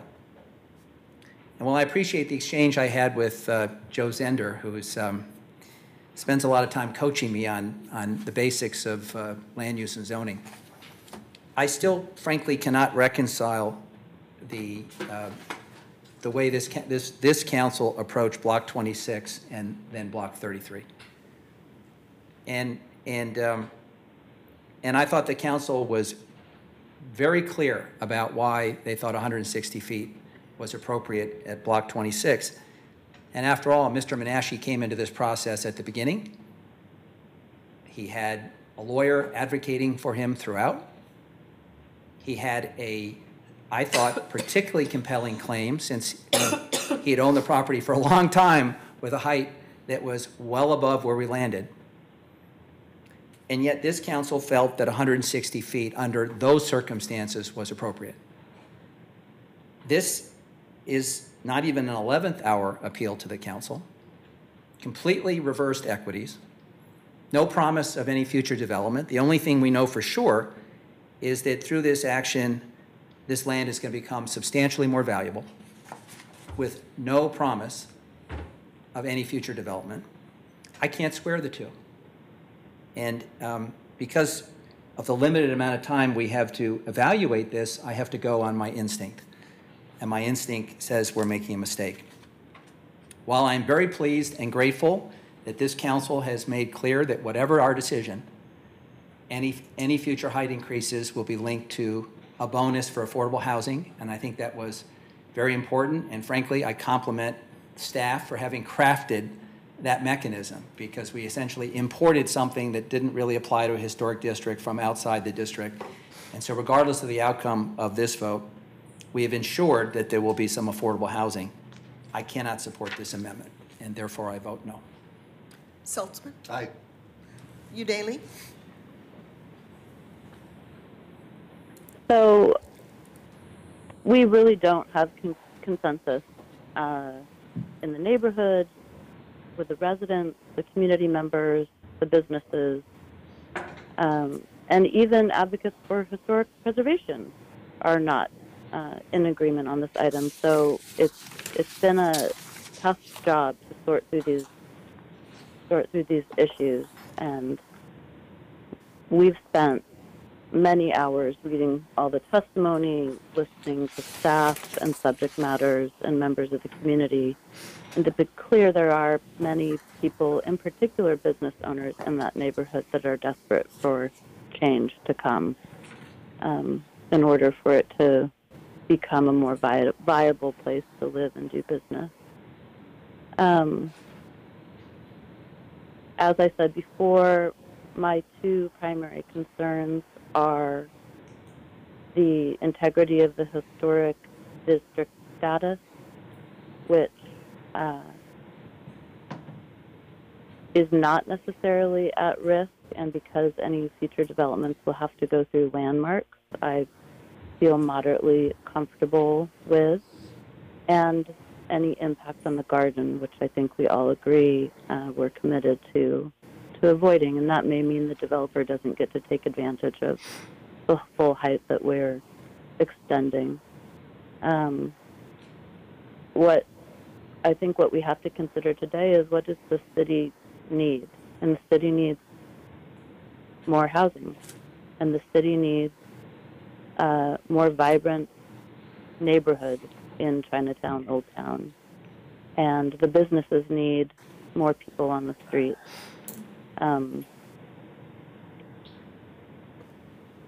So I think, yes, that's it. I vote aye. Fritz? This is a really sad day, and I'm sorry. Thank you for those of you who came representing the Chinese Japanese communities. Thank you for those who came for the Lanzhou Chinese Garden. We know what we're doing here. We're destroying the district. Half of the district will be gone. And the developers would not have asked for the increased height if they did not plan to demolish the existing buildings. So 4 contributing buildings will be gone. And 4 or 5 blocks does not make a historic district. There's no support. I have heard no support from the community for the additional 4 blocks.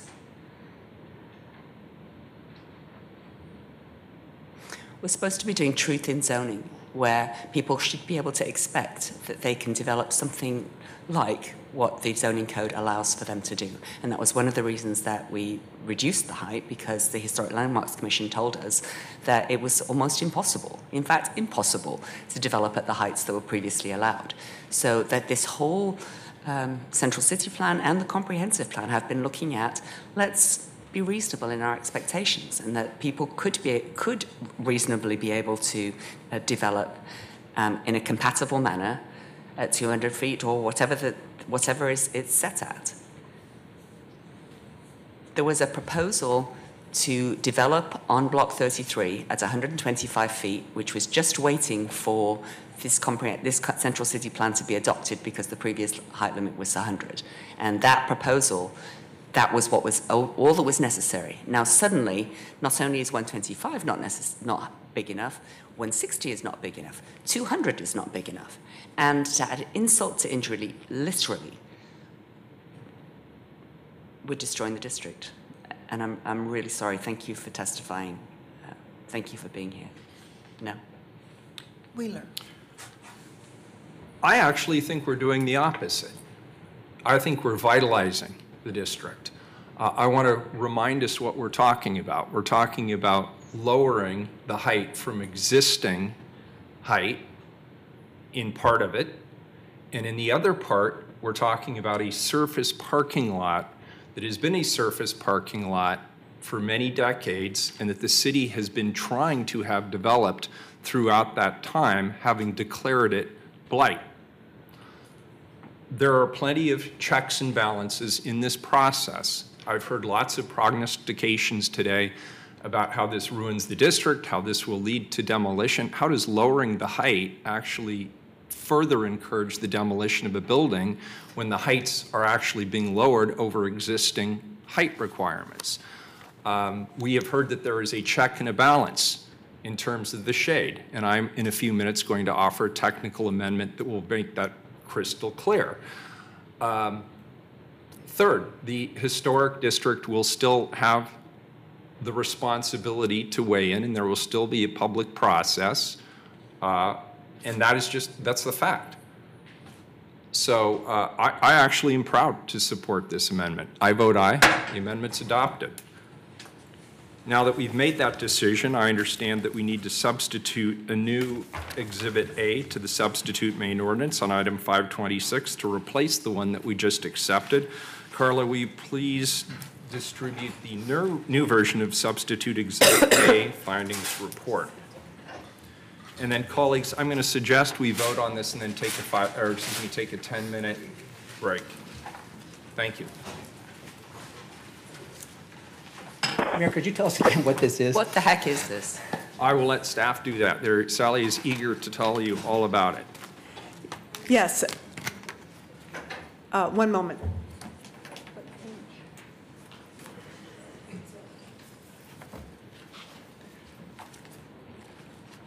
Is this just everything we voted on? What you have before you is a replacement package of the findings for the Central City Plan. And because you just made the decision that you just made, we need to update the findings package to support the decision that you just made. So the packet you have replaces the packet that was filed with the clerk's office earlier. So this, may I ask legal counsel a question? Because I want to make sure I get this right. The vote to adopt the amendment was 3-2. Now we have this document, which includes the findings from that and apparently other things. Is this now pro forma? Even though I dissented on the amendment, is this now just a technical issue of adopting the findings, and so it should just be voted on? Well, I won't presume to tell you how to vote, but I will tell you that in order to defend council's decision, which was the decision to adopt those amendments, these findings are necessary to support that decision, so yes. Okay, and does it extend beyond the amendment we just adopted? Does it have the minor amendments and the major amendment? The findings report that you have before you addresses all of the decisions that you made over the last number of months, and includes things any member of council may have agreed with or disagreed with. That's but correct. This is what passed council. That's correct. And so we filed a packet with the clerk's office last week that included, that supported everything you had made so far. You've made some additional decisions today, so you need to adopt this replacement. Okay, thank you. Very good. I move to substitute and accept this version of Exhibit A, the findings report, to replace the version that council accepted earlier today. Do I have a second? Second. Any discussion? Carla, please call the roll. Fish. Aye. Saltzman. Aye. Udaly. Aye. Fritz. No, this just excuses and has things in it which is completely not true, that testimony was received for and against the increased height, and that it is in compliance with policy 4.47 and 4.48, which I read out before. No. Wheeler. Aye. The motion carries. I recommend we take a 10-minute break. We are in recess.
promised a few moments ago, I have a technical amendment number 9. It is a thick-looking packet, which you have all been provided.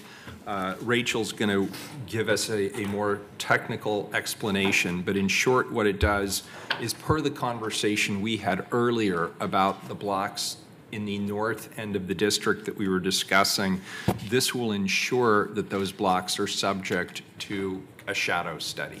Rachel, you probably want to give a better description than that. Yes, so thank you, Mayor. Rachel Hoy with the Bureau of Planning and Sustainability. This is an amendment that we found, bringing this forward to you.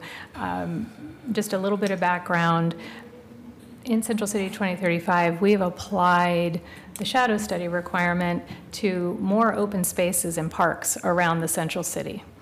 And that is to have less shading on our parks. Today, it applies mostly to the park blocks. We've added it across the whole west side of the river.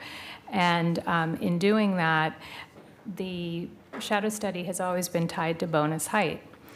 Not every property in the Central City is eligible for bonus height. So it was always our intent that this new shadow study requirement would apply to parks and open spaces that we have mapped through the Central City 2035 process. So what this amendment does is the code here, and there's a lot more code than what's been changed. I've shaded the areas that actually have been changed. We have tied the shadow study requirement to our base height map, and the correction now applies to both base and bonus height.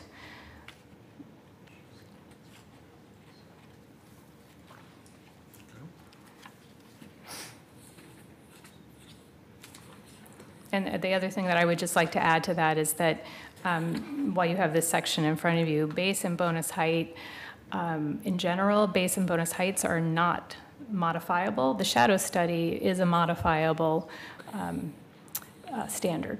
So if I wanted to add, amend this to say adjustments and modifications to this standard are prohibited, where would I put that?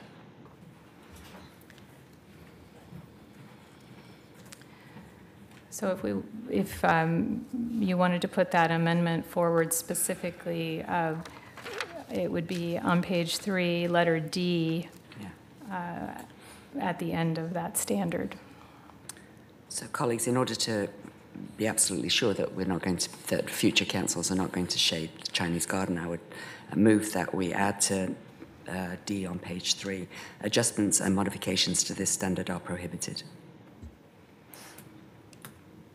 Does the Bureau have any problems with that amendment? The standard would then, it would not be modifiable or adjustable. They would need to meet the standard at all of the parks across the Central City. Not just the garden. Not just the garden. If that's, Commissioner Fritz, if that's was the intent of your amendment. Can I make a suggestion?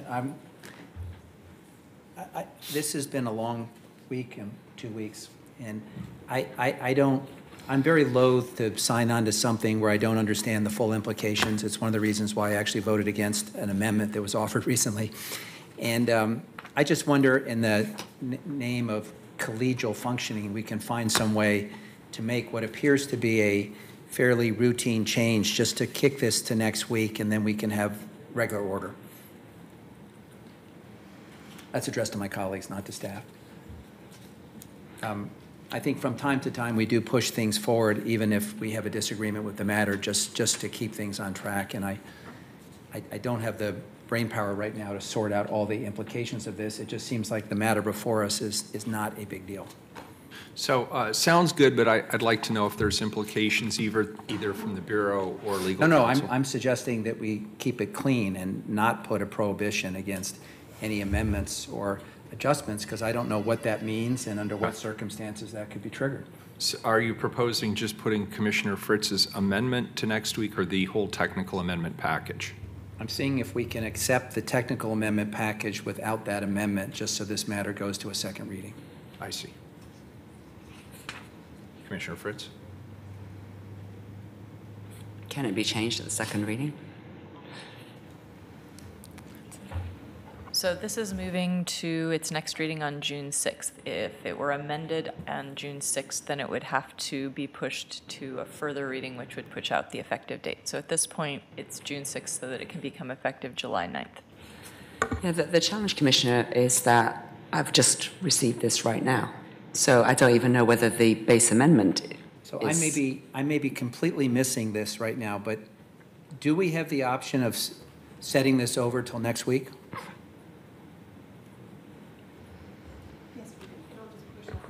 No, without changing, because it still gives us, So, yeah, we have 2 weeks until June 6th. right, so that's yes, what I you was do. thinking.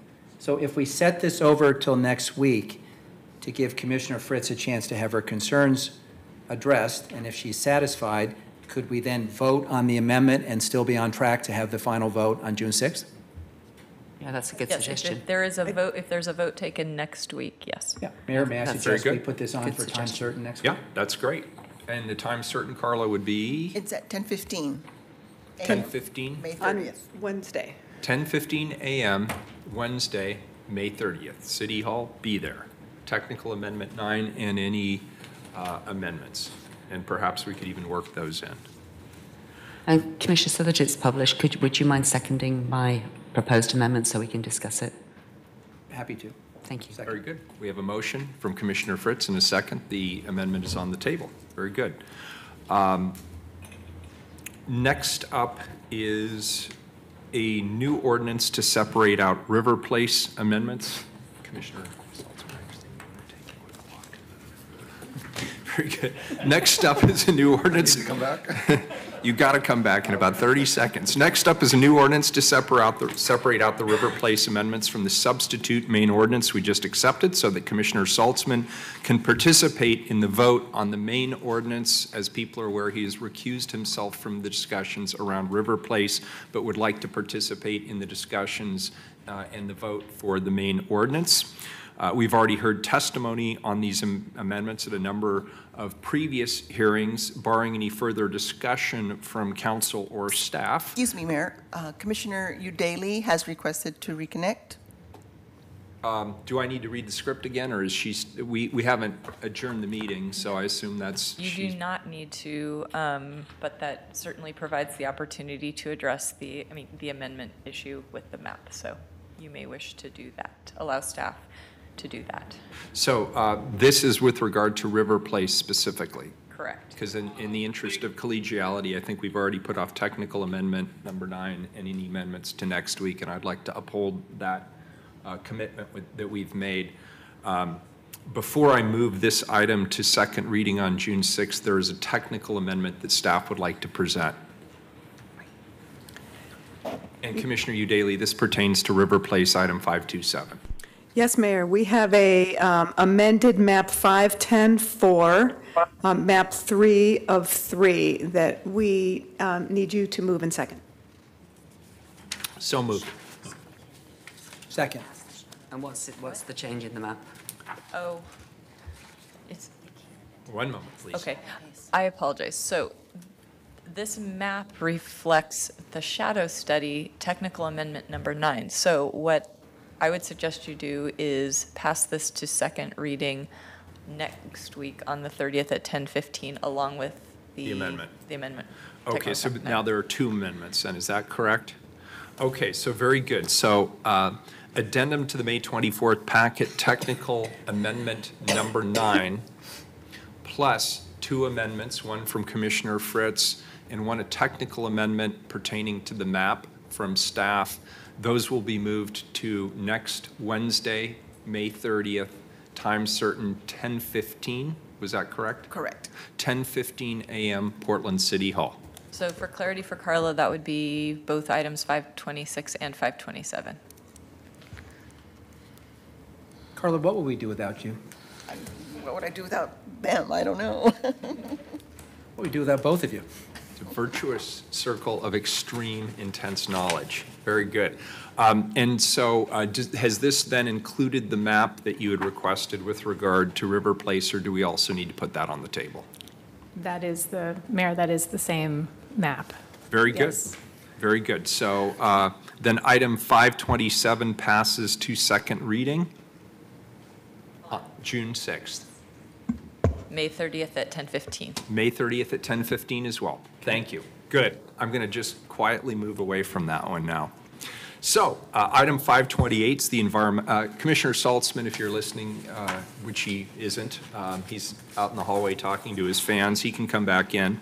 Item 528 is the environmental and scenic ordinance for areas outside of the central city. The reason that we have this ordinance is to clarify the process for managing vegetation to protect views. I move to accept the substitute ordinance and all associated exhibits described in attachment B to the May 24th BPS memo. Do I have a second? Second. We have a second from Commissioner Commissioner Fish, I'm sorry, excuse me. Any discussion? Mayor Hales, there's no problem. It happens all the time. So I have a question, and that is, I noticed some of the there's open scenic resources being added to park properties. Have these all been reviewed by park staff? Turn that mic on. Yeah, sorry. Just press the gray button. Hi, Mindy Brooks with Planning and Sustainability. Yes, we've been in contact with Parks about it. In fact, they were one of the ones who initiated the request for the standard to be applied back to the Parks properties so they can better manage the vegetation. Great, thank you. Yeah. Very good. Carla, could you call the roll? Fish? Aye. Udaly? Aye. Fritz? Aye. Wheeler? Aye. So we've accepted substitute ordinance and amendments. The next item up is item 529. It's the actions, urban design diagram, and target resolution. We need to move and second the amended resolution and substitute exhibits. I'll move to amend the resolution and associated exhibits as shown in the versions of these documents distributed to council and described in attachments B to the May 24th BPS memo. Do I have a second? Second. We have a second from Commissioner Fritz. Any discussion? Carla, could you please call the roll on this resolution and exhibits? Fish? Aye. Udaly? Aye. Fritz? Aye. Wheeler? Aye. The resolution is adopted as amended. Next up, item 530, the Green Loop resolution. With this resolution, the City Council endorses moving forward with the Green Loop, one of the big ideas, in my opinion, in the Central City Plan. It's an initiative that will add to the Central City network of great public spaces with formal and informal places to gather integrated into new developments like Broadway Corridor redevelopment of the old post office and the OMSI's redevelopment of its riverfront campus. It can become a recognized and attractive route connecting central city destinations and neighborhoods like the Park Blocks, the Portland Art Museum, PSU, the Central East Side, and the Moda Center. And it starts to become a reality in the Lloyd District with some of the first projects to be completed after the plan. We're going to hear next from a panel of representatives from city bureaus, private business, and a nonprofit who are going to be part of this.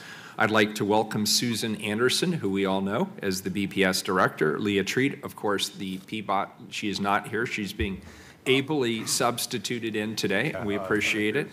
Thanks, Art.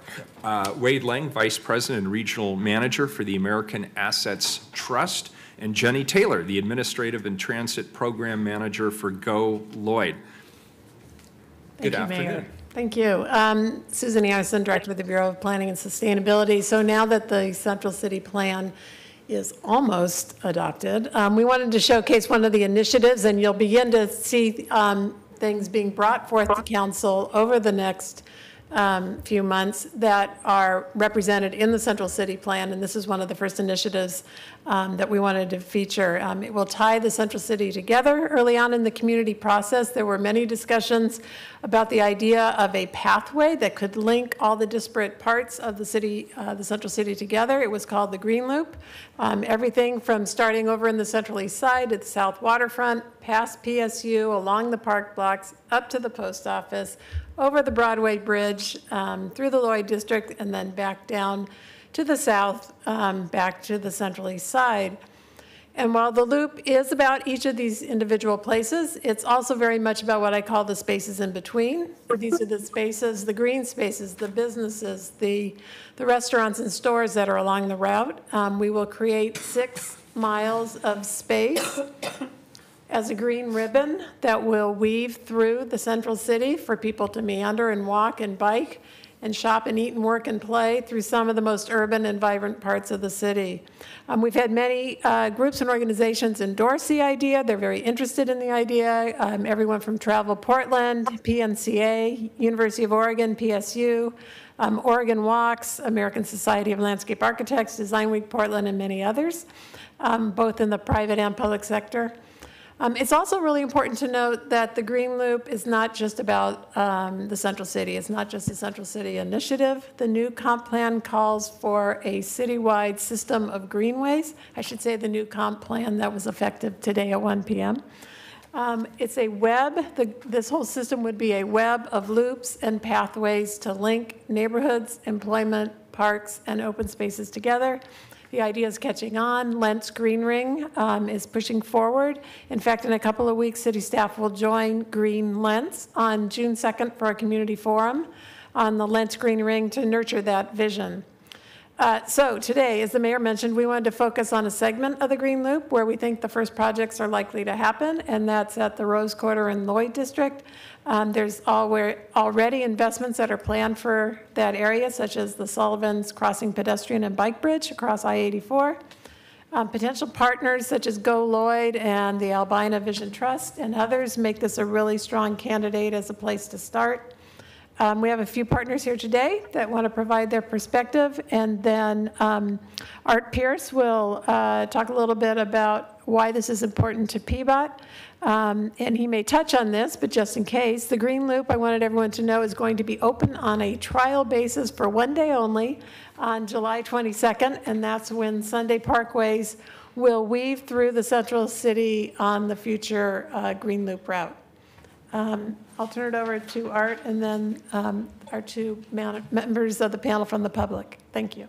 All right. Good afternoon. Art Pierce, Policy Planning and Projects Manager for PBOT, standing in for Leah Treat. So we're very happy to support this resolution. PBOT, we've been supporters of the Green Loop as it contributes significantly to the use of our central city and encourage the use of our streets in particular for people, which is great. When completed, the Green Loop will be a significant thoroughfare for people walking and cycling to travel around the central city core. And importantly, it will provide a much more comfortable system to navigate than our existing infrastructure, which is a great benefit to families, younger citizens, and older folks.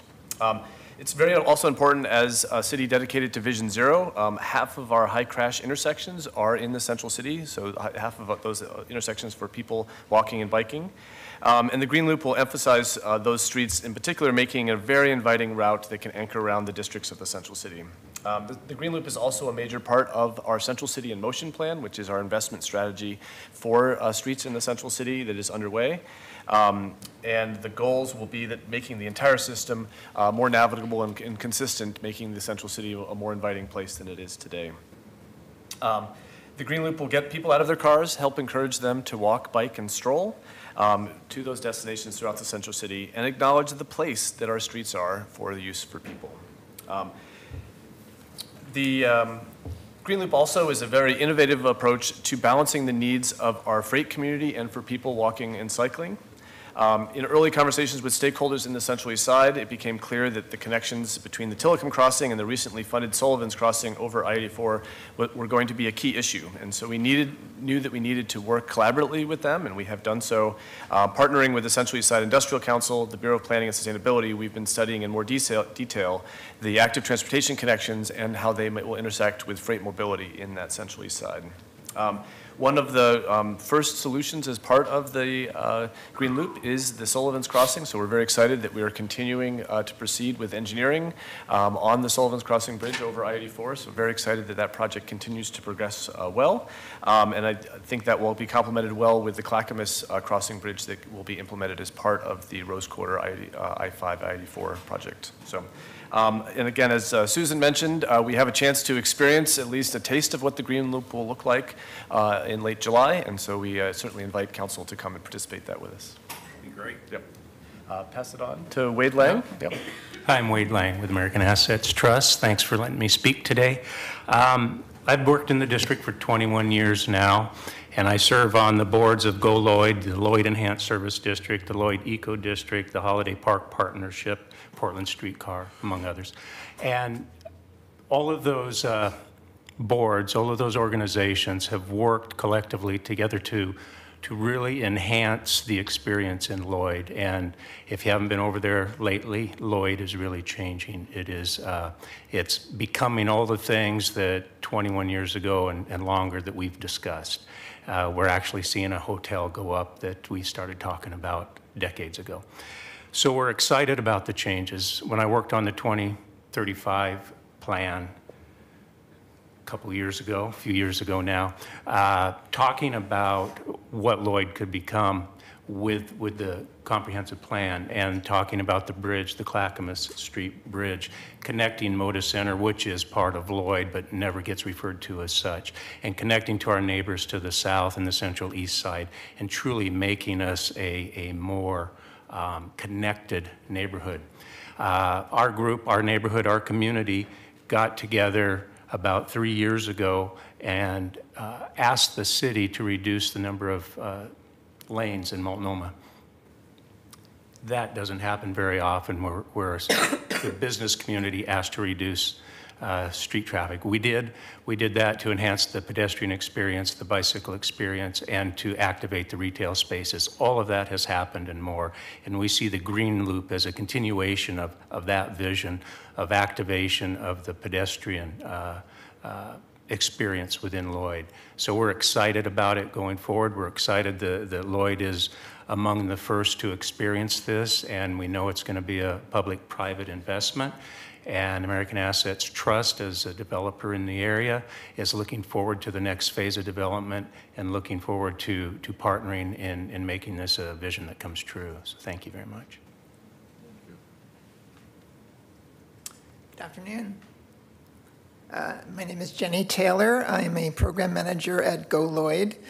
Go Lloyd is the Transportation Management Association for the Lloyd neighborhood, representing 150 member businesses, more than 10,000 employees, and a growing number of residents.